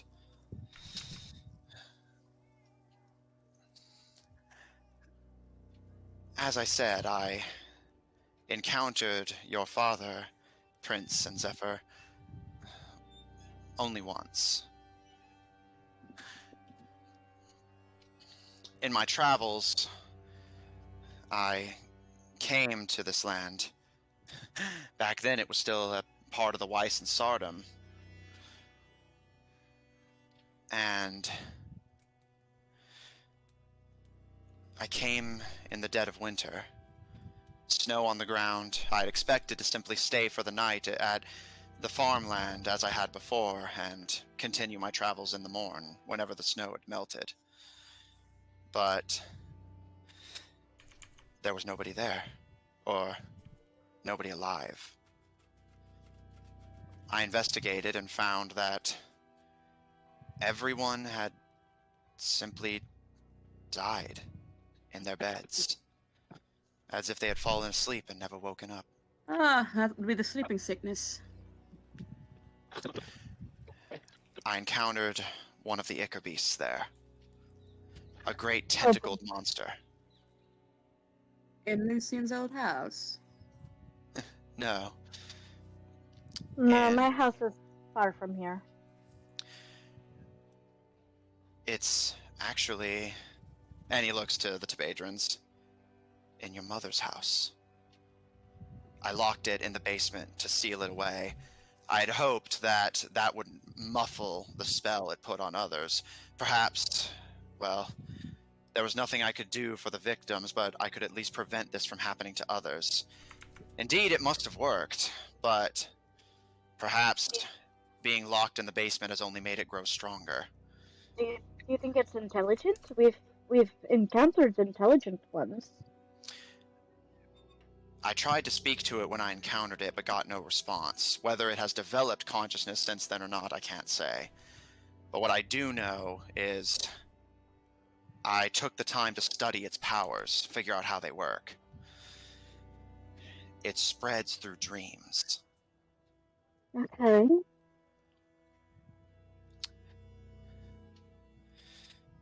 If any of you dream of the creature, it can affect you.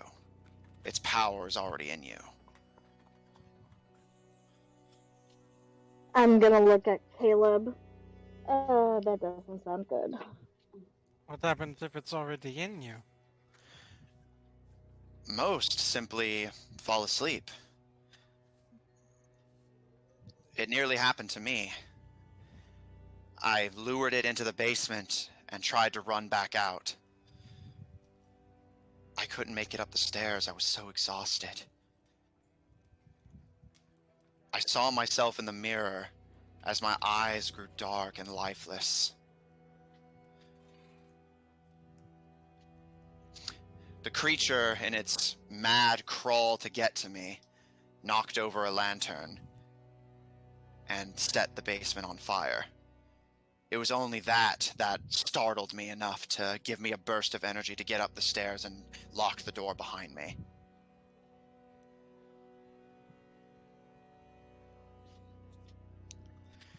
I don't know what became of it after that,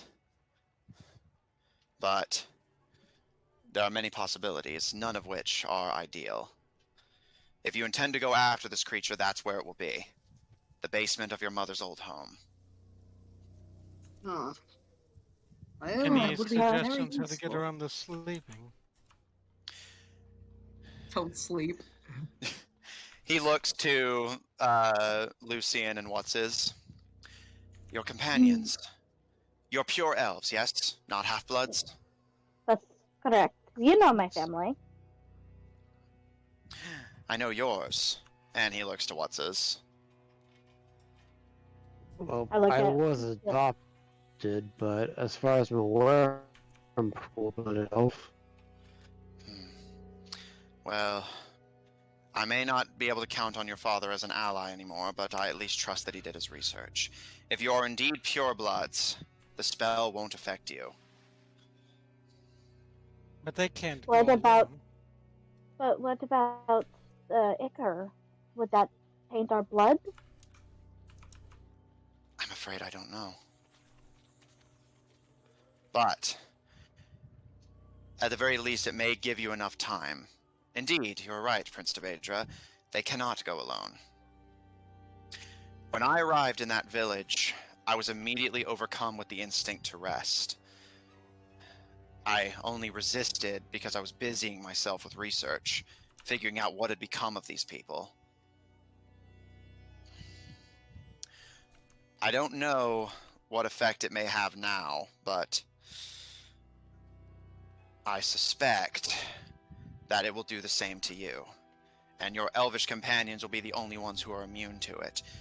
The moment you cross the border into the farmland, you'll find yourselves exhausted. Every step will take energy that you didn't know you possessed. You'll find yourself thinking endlessly how nice it would be to simply lay down and sleep.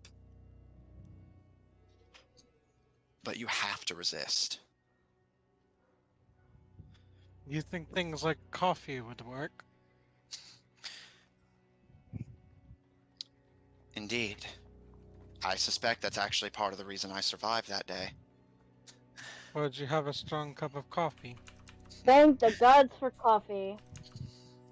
I had acquired it during my journeys in the Underdark and was drinking it to keep myself energized. I suspect if I hadn't done so, I would have slept rather than simply lost energy.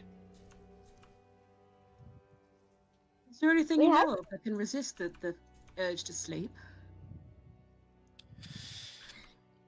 He... After all, you're cooked out of your mind. You can't exactly sleep now, can you? Very true. Although I suppose you can't exactly focus either. Oh, you would think that, yes, you would think that.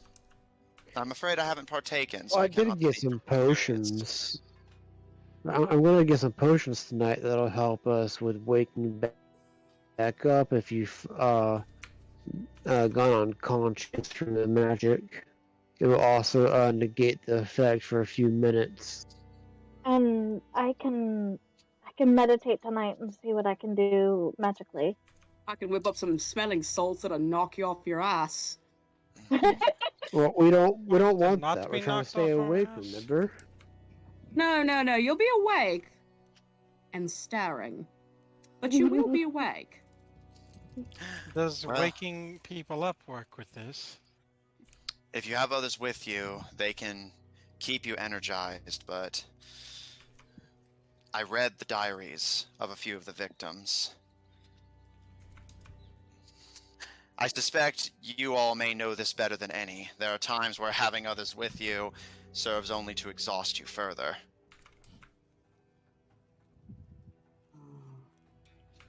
I know that feeling. Over to Lucy.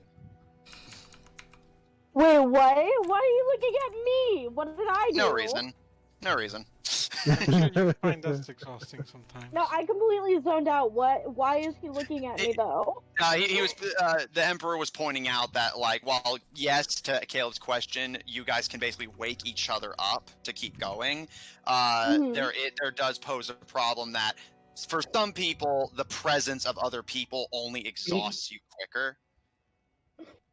Think of it this way. To put it into essentially modern terms, this is a monster that while you are just near it, not even looking at it, just while you're near it, it basically progressively drains your spoons one by one. Oh my god. I Can I got have it. can I come over? Is he the spoon killer? Can I come over? Can I invite him over? Like, I really need a good nap. Does everybody Oh my remember that God. old meme, the spoon killer? Yeah. Vaguely. I remember it being a meme, but Yeah. Well, fuck you, Zephyr. Anyway, continue. That fucking wheeze. That's how I laugh. What can I do? No, I'm saying that was a good wheeze. No, Wee's laugh is the best laugh.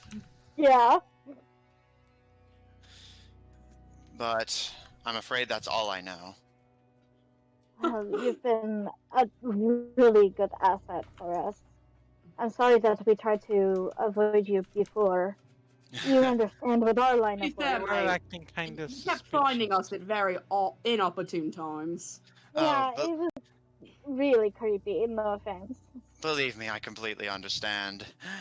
But I'm afraid needs must, and thankfully I was able to approach you all before any harm came to you.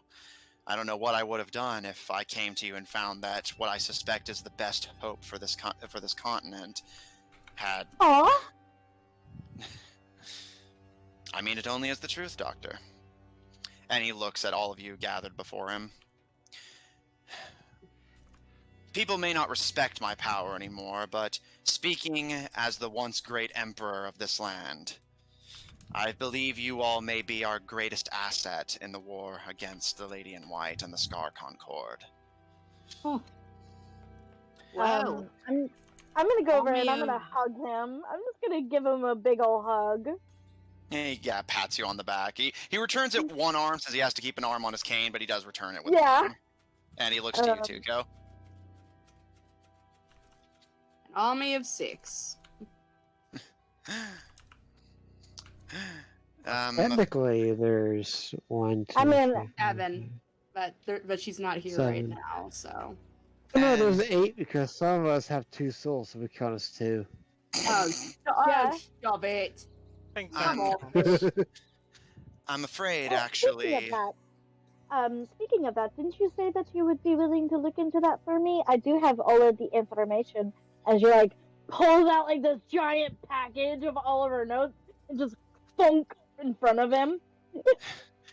I understand if you don't want to give me the original drafts, but yes, if I could get a copy of your research notes to further my own, that would be fantastic.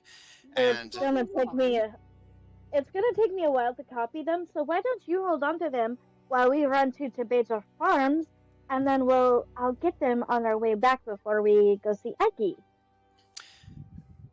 that may work. And unfortunately, Mr. Sotherite, I have one last bit of bad news to sour the festivities of your being knighted as the saviors of our country. Oh, really? I've come with a request to borrow your ribbity ranger, as it were. I have business with the Blackthorns, and I suspect the Queen will not see me unless Miss Caro is with me. Sure. Lucian looks very sad. My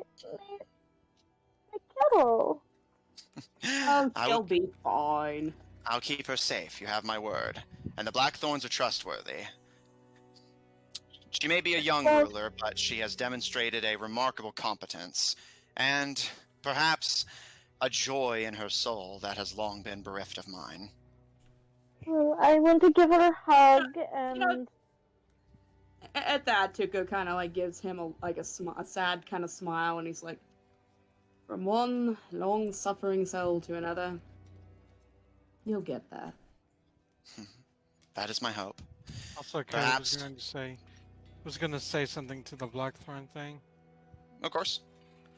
He was gonna say, Well, that's going to become a longer list very soon. Like, because he said young rulers and stuff. Mm-hmm. Mhm.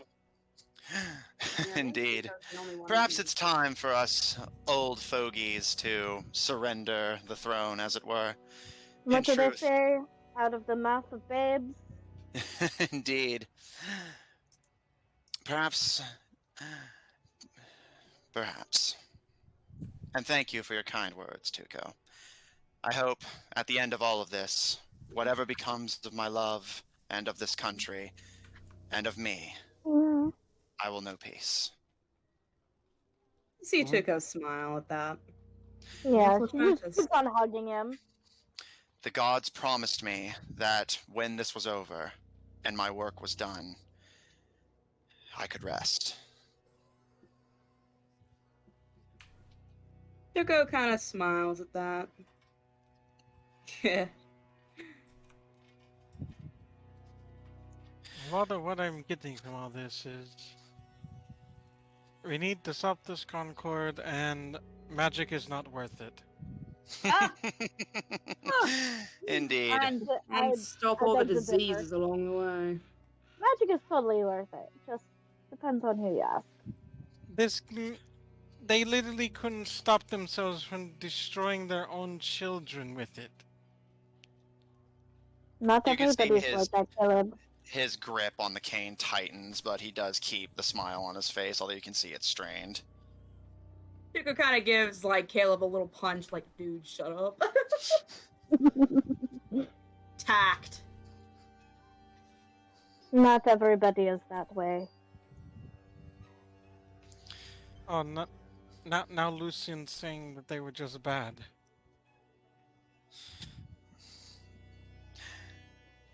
If there is Make nothing a further note I of can do this. for you, then I will take my leave. I will. Thank you. Best of luck to you, mate. Thank you. Please And, return my notes to me. I need those. You have my word, and may you find your peace. and may you find yours, Doctor. I'll be off to Blackthorn, and perhaps I can persuade the Queen to aid the Western Alliance more directly. I know it will break a long-standing tradition of her people, but needs must. What is Perhaps Carol can tradition? persuade her. Well, What is the- tradition if not our something to thieves- overcome?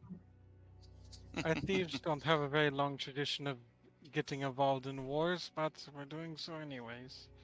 If I have Let's my not way. keep that one going. He gives like an almost playful salute, and I surrender my nobility to you younglings. Well, Caleb, you're already a king. Maybe I could become a king. Yeah, I I'd believe vote, I'd vote for you. Ah, yeah. Is there a underling king? He kind of like he claps his paws together and does like the listen kind of motion before he's like, Yeah. we don't have enough time for that. But yes, there are several of them, all together as one. They all hate each other. They're all tied together though, so they can't exactly leave. Now can they? Sounds like politics. the stories of the Rat King. Some monarchy it is. There's Well- multiple rat kings? Of course there is. There's not Most- one. Most of them tend not to last very long, I'm afraid. No, they don't. It's more of a wet dream of old people, as it were. Well, maybe there's time for even more tradition to be broken. But I suppose Oh. that will be left to the future. He kind of like does a dry laugh before just, oh no. Thank you all for all of the good you've done to the people of this country and of this world. I consider the people of this continent, even beyond my borders, to be under my protection, and you have done right by them, and so you have done right by me. I may not be able to offer you a king's ransom, but I can at least offer you what I have already given. If you intend to follow this plan, then, well, I suppose the answers become obvious. Yeah. Make your way north. From the south of Yav to the very northern frozen tundra. And if you succeed in every step of the journey, you may deal a crippling blow to this organization that stands against us. Wasn't the dwarves also to the north? No, the dwarves are to the east. Oh. You'll also need to go that way for Wicket and Gyogre.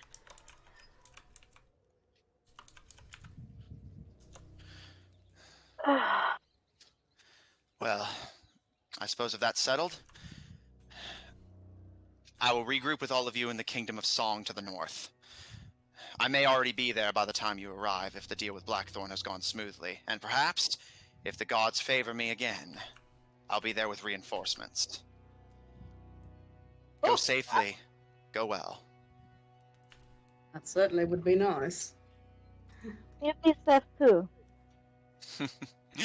Believe me, I'd be safe even if I didn't want to be. Yeah, very curious about that. It's a long story. And you see his eyes glitter, they're emerald green. Yeah, you just see, like, you can just go on. You scamp! Like, Aw, my Lucas is scamp. like, I really want to know. It's a deep lore reference. Yeah, he's referencing some of my lore. I'm still interested in learning about it. That story perhaps may come another time. I did want to hear what else you had on the other members of the Concord. Oh, of course, Prince. What do you wish to know? I want to know about all of them, really. Whatever you know on all of them. Let's see, we've got 1, 2, 3, 4, 5, 6. Only notes I'm visibly missing is we already know about Ergos. Do you know about like any updates on her on Ergos? Like what she's up to? Ever since the rebellion in the island of Nublada, she was last seen making her way north to Wyborn. I suspect she intends to regroup with her there. What comes next? I'm afraid I don't know. Yeah, no, I kind of felt like she was gonna do that. I don't have my other notes, so if there's anybody else I'm missing. The only members of the Concord that have not been directly addressed is... Oh. I assume her motivation is she likes this person. That is the only reason I can think of for it. When the Thieves Guild earned enough finances to purchase land from the Gyogran territories, she, or rather her mother, was crowned the leader of this new bustling republic. And he runs a hand through his hair. For reasons unknown to all, this dark elf princess took pity on a peasant girl and brought her into nobility. As I said, I've tried every way I can to prove her claims to nobility, and I simply can't. Her kingdom and her title are fictional. She is losing the scuff. And I'm going to take it that this fake queenie isn't very good at running her empire. As I said, she makes us true nobles look rather poor. She's arrogant and selfish, and has taken personal measure to ensure the success of the Scar Concord. In truth, those who are unaware of the Lady in White's presence likely take her to be in charge. Does Tuco know of her? As mentioned, several contracts have been placed on her head, but were met with failure. However, in the process of those contracts, yeah, you of course picked up some of the story. While her being a former peasant is foreign to you, but you were told it now, so you know that now. What you do know is that the Kingdom of Wyborn is infamously struggling. Agriculturally, economically, basically. Think of what would realistically happen if somebody who had no idea how to run a country just became queen. Oop. She has no idea how to cycle crops, how to make a functioning economy that's not falling victim to inflation, how to properly strategize in war outside of have more better soldiers than the other guy. She's basically failing at every step of being a queen other than supposedly having been born into it. And that's in question. Yeah, and even that, as far as anyone who does the research can tell, is horseshit.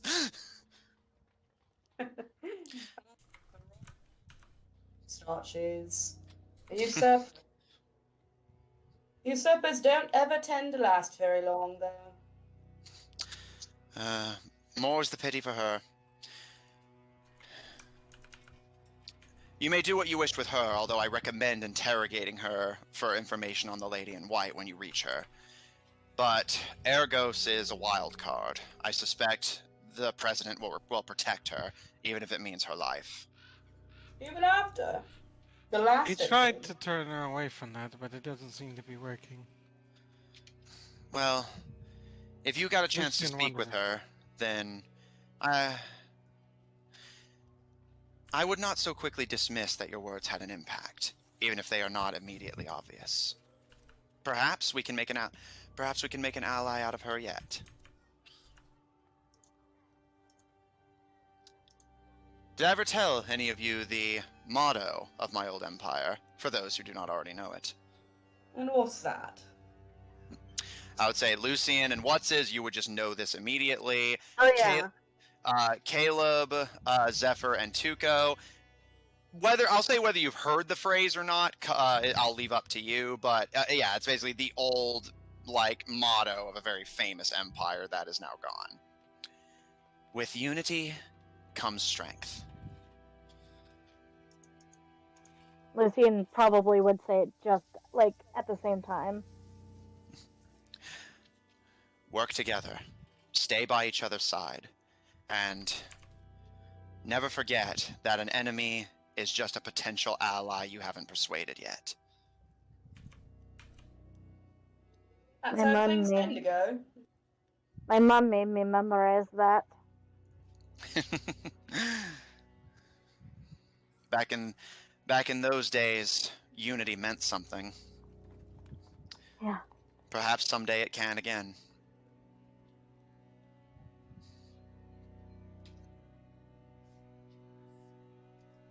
I hope so. I just want to leave the world better than I found it.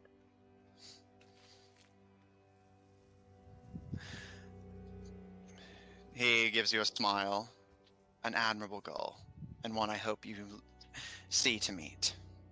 And he turns back to you, Caleb. As for other confirmed associates of the Concord, let me think. The only two who are not previously discussed, to my recollection, is Aegis and Humor. Humor, as you know, was a assassin, much like your friend Tuco, who I'm an assassin too. He pats you on the head, and you died before you got to take any contracts. I still know how to do it. He smiles at you and, very well, my mistake. Much like yourself and your friend Tuco, he is a professional assassin. Wait, who did he ask for contracts? What's that? Did he ask Tuco about contracts?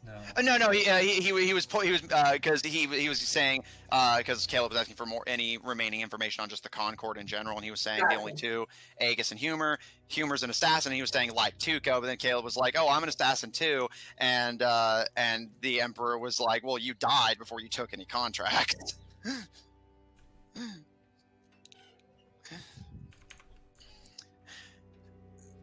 Humor has been out of the game for some time, but I suspect he still has contacts. I suspect the consequences of Brood Slitherite's involvement will make themselves known when you approach the swamplands. As for Humor himself, contrary to his name, he is a grim and humorless man.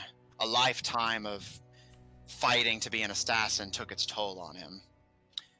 In my research on his life, I discovered that his father was an assassin before him, and his grandfather before him. His entire family, the Humors, have been assassins for generations. He was simply the next in line to take that title. His father trained him from birth to fight, to kill, to survive. And Well, that's hardly very funny at all. Indeed. But, for those who don't already know, when he took a contract on the giant chieftain at the time, he managed to overpower him, an opponent nearly 4 times his size, with his bare hands. As per giant custom, he was made the Khan, and he has sat on that throne ever since, crippled by the battle, but far wealthier and more powerful than he ever would have been as an assassin. As for his motivation, any motivation eludes me, but I have my suspicions. This is a man who has known nothing his entire life but murder and death. And he looks to you, Caleb, and to you, Tuco. Imagine what that must be like, what that does to a person. To think that the only reason you're on this world is to bring suffering, pain, and death to others. And imagine if you... Well, it's not to say that you don't think of anything else, it's to say you can't. His father taught him a lot of things. How to slit a man's throat, how to break his bones. But he never taught him how to love. How to feel. How to care for himself and for others. I must admit that was a bit of a learned behavior as well. Beware the Luckily, man I who... didn't have to learn that from the person who taught me how to be what I am. Beware the man who takes pride in being a killer.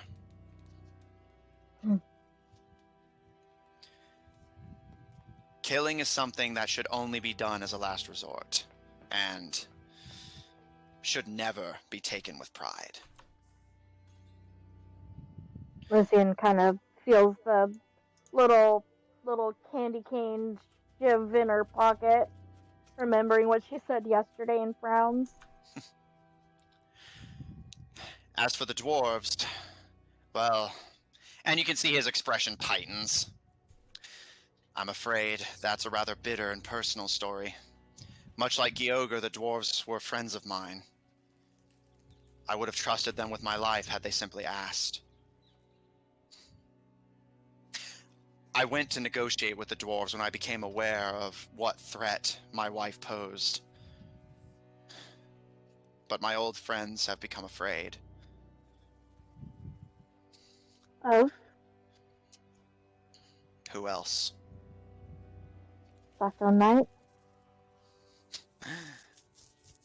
I suspect the Concord in general, or, if they are fortunate enough to behold her countenance, the Lady in White herself.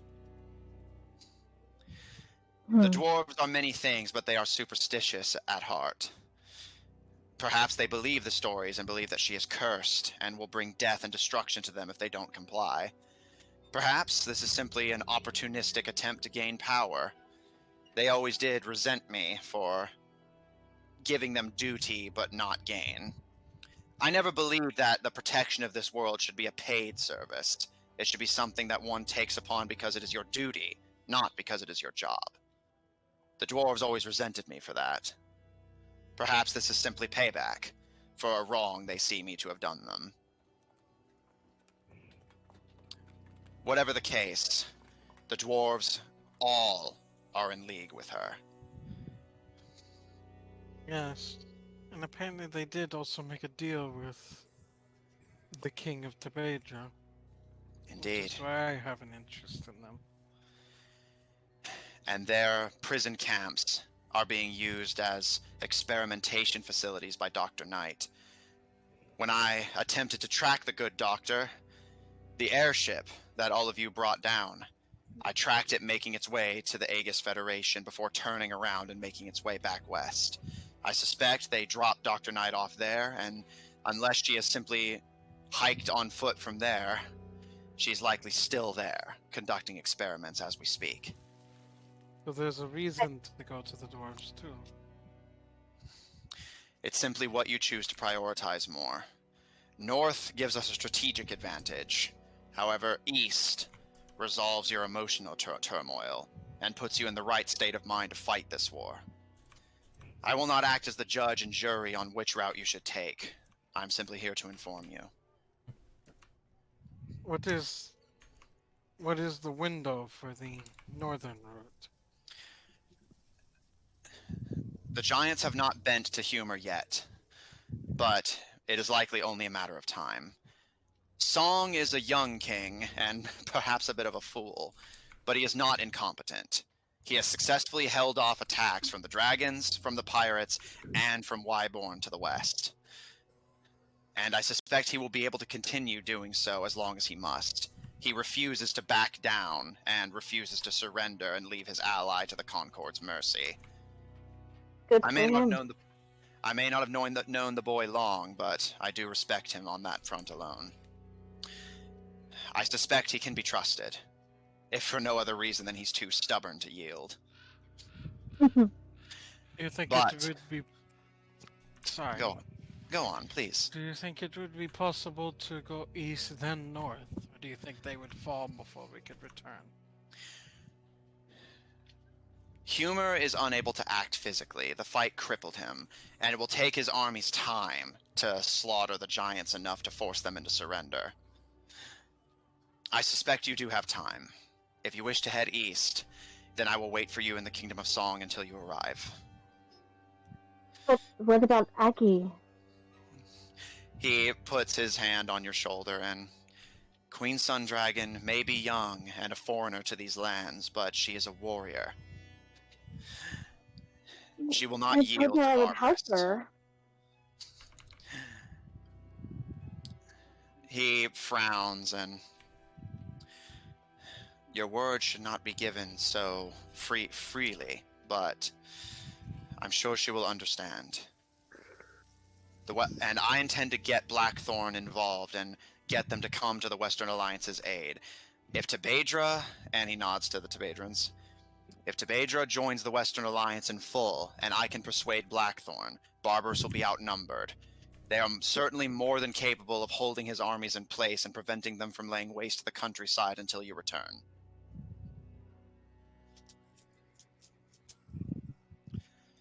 Just kind of looks really sad. But there's one. I want to go to the Beja Farms to get this dealt with, and then I need to ensure that I have control. If Zephyr's deal with the Queen winds up paying out and the King doesn't die, then I will have him removed to ensure that I take power. Of course. I did need to talk to I did need to talk to Dimitri, because he has a friend who apparently is quite good at dealing with things, information.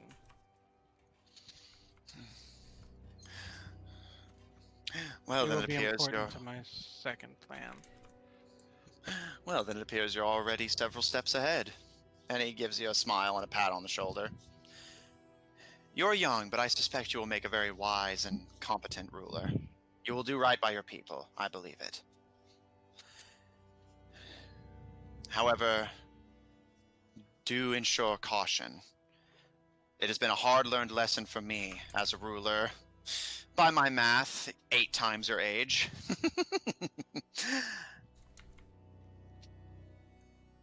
His smile drops as he clenches his fists. You all can tell the fact that, as far as you can tell, most, if not all, of his friends betrayed him for the Lady in White stings. Yeah, I just put my hand on his shoulder. The hearts of nobility are easily swayed, Prince Tebedra. You would do well to ensure that those you think are on your side truly are, before you leave yourself at their mercy. Well, this friend is not nobility. Wow. You have to remember, I wasn't born noble. My birth father took nobility with his success. Well, perhaps you're lucky then. And he pats you on the shoulder. If you intend to make your way east, then your journey should be safe. Once you make it past Tebadra's borders, you will be in the territory of our allies.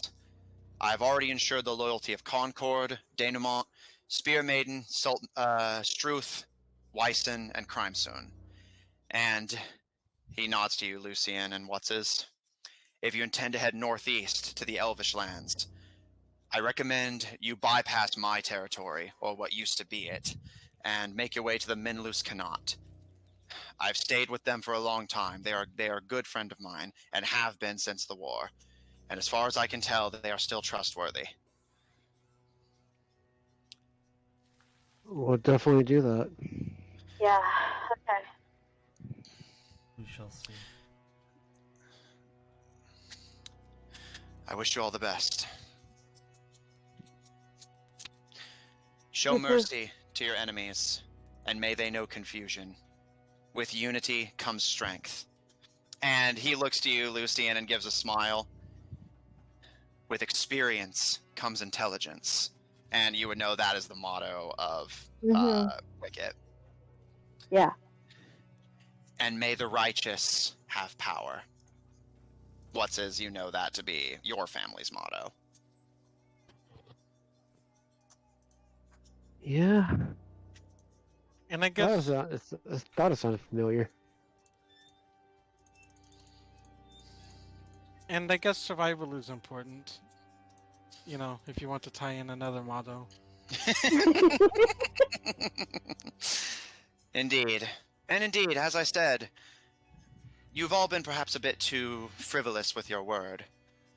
Perhaps you must indeed lie, steal, and cheat to ensure we win this war. Just make sure you're doing it to the right people. And he gives you a wink. Well, there's going to be a lot of stealing. From the Concord. Everyone said just accept it.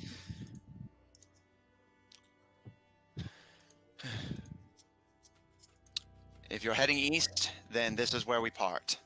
I will take Caro and make my way north. I will see to it. I'll give her a hug first. I will see to it that Blackthorn comes to the aid of the Western Alliance. If you can ensure Tebadra does as well, then we may just have a chance at winning this war. For the good of us all. If I can get Tebadra into this war, they will dream of the days that they were able to eat without it being stolen from their mouths. If that is indeed your suggestion, then if you're heading east, I suggest passing through the Wyson Sardom. They control maritime trade in this region, and if you approach them as an ally and give them my name, they may be willing to negotiate with your people. With their aid, the Tebadrans could control all trade by land and by sea, at least in the south. Yeah. And anyone who tries to trade with the Concord will find whatever they tried to trade disappearing. There's the steel covered. Let's hope the survival stays consistent too. Be safe. Be well. I'll be off then. And if you see my wife in your journeys, ensure that she knows before the end that I truly do love her.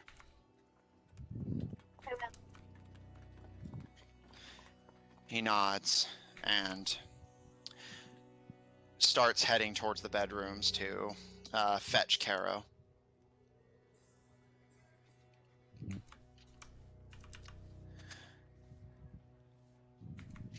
and you all are left with Caleb's uncle and cousins in the Bear's Lodge, as presumably the Emperor wakes up Caro and explains the situation to her. They stay in the west. Do what? I was just saying, as they say in the west, oy vey. I could use a drink. Anybody else want a drink? Oh my god, yes. Miezdu immediately begins serving up some cider. Something stronger, Mez. Please. He puts that aside and starts pouring vodka. Yeah. Vodka. Vodka. Nah, I gotta get that moonshine. With that, as the Emperor fetches Caro and takes her to journey give north. her a hug. You hug Caro and see off. I miss you. I'll miss you too. I'll be back. Just give her a little kiss on her You should forehead. have ended it out with the "I always come back." Yeah, I always come back. I just give her a little You're kiss going on to the take your forehead. menagerie with you. I will take the Constitution. I don't care. I'm gonna kiss my pug. And in response to you, Caleb, she gives a smile and, we have to pass back through Fuse anyway, but I'll leave the cart. The cart is yours. Oh no. I rolled a Constitution saving throw for kissing Caro. I rolled a natural 4. You are now poisoned. What's new? Caro! You little rascal. You little rascal, you. Caroline did it. I did it willingly. And that is where we're going to end tonight's session, as you all start sharing drinks, processing the information you've been given. Yeah, and Zephyr heads up to bed. No, I'll probably end up going Didn't to we bed start after at a few like drinks. 7:30? As we always do, yes. Then shouldn't we go Longer? till 10:30? Long. I'm just Like we never do. Because it's supposed to be a 3-hour stream? It would, which it would be if we started quicker. Well, I gotta go to Would sleep be if we made up anyways. for it. Actually, it's only, what, 15 minutes? Start the stream. Yeah, at 3. exactly. Like, and I have to go to work. Yeah, like... I have to Check it- work too. Check out our website at officiald5hub.info. Down for maintenance at the moment, but soon to be resurrected from the grave like a filthy necromancer. Who isn't a necromancer at all? They were blessed by the gods. Check out our link in chat to join our official D5 Discord server if you want to hang out with us directly. Support our episodes posted on Apple Podcasts, Pandora, Google Podcasts, and the iHeart Podcast Network, wherever you happen to get them from. For our audio listeners, catch us live on Tuesdays at 7 o'clock Central Daylight Time on twitch.tv/Odd Tornado Productions and the Odd Tornado Productions YouTube channel to catch up on what you may have missed. Check out Odd Tornado Productions official on Tumblr to find links to our other works, including our Mouthy Rogues Twitch channel at twitch.tv/Killer5. That is 5 with a PH, don't get it wrong. Alfie. And if you enjoy what we do, please support us on Patreon. That link to be posted as well. On Ko-fi at ko-fi.com/Odd Tornado Productions. And follow us on Twitter at twitter.com/TornadoOdd, TNO capitalized, if you want to get updates immediately when we go live, as well as updates on anything else we happen to be working on. And if you want to see more of this party, plus or minus a few, tune in Mondays at 7 o'clock Central Daylight Time for our Monday game, Under Locks and Keys, featuring a party of globe-trotting treasure hunters trying to assemble the artifacts of the gods if they can just stop stabbing each other in the back long enough. Wrong campaign. I know. No. I know. Gathering the artifacts of the gods to unlock a magical doorway. That's the one. I have this written down in front of me, and I say it every week. I don't know why I keep getting it wrong. Yeah, we were stabbing each other in the back tonight. Yeah, that's the one. But yeah, tune in Monday to see new characters, new campaign. It's good stuff. Thanks everyone at the table so much for playing. Thanks everyone at home so much for watching, and we'll see you all next week.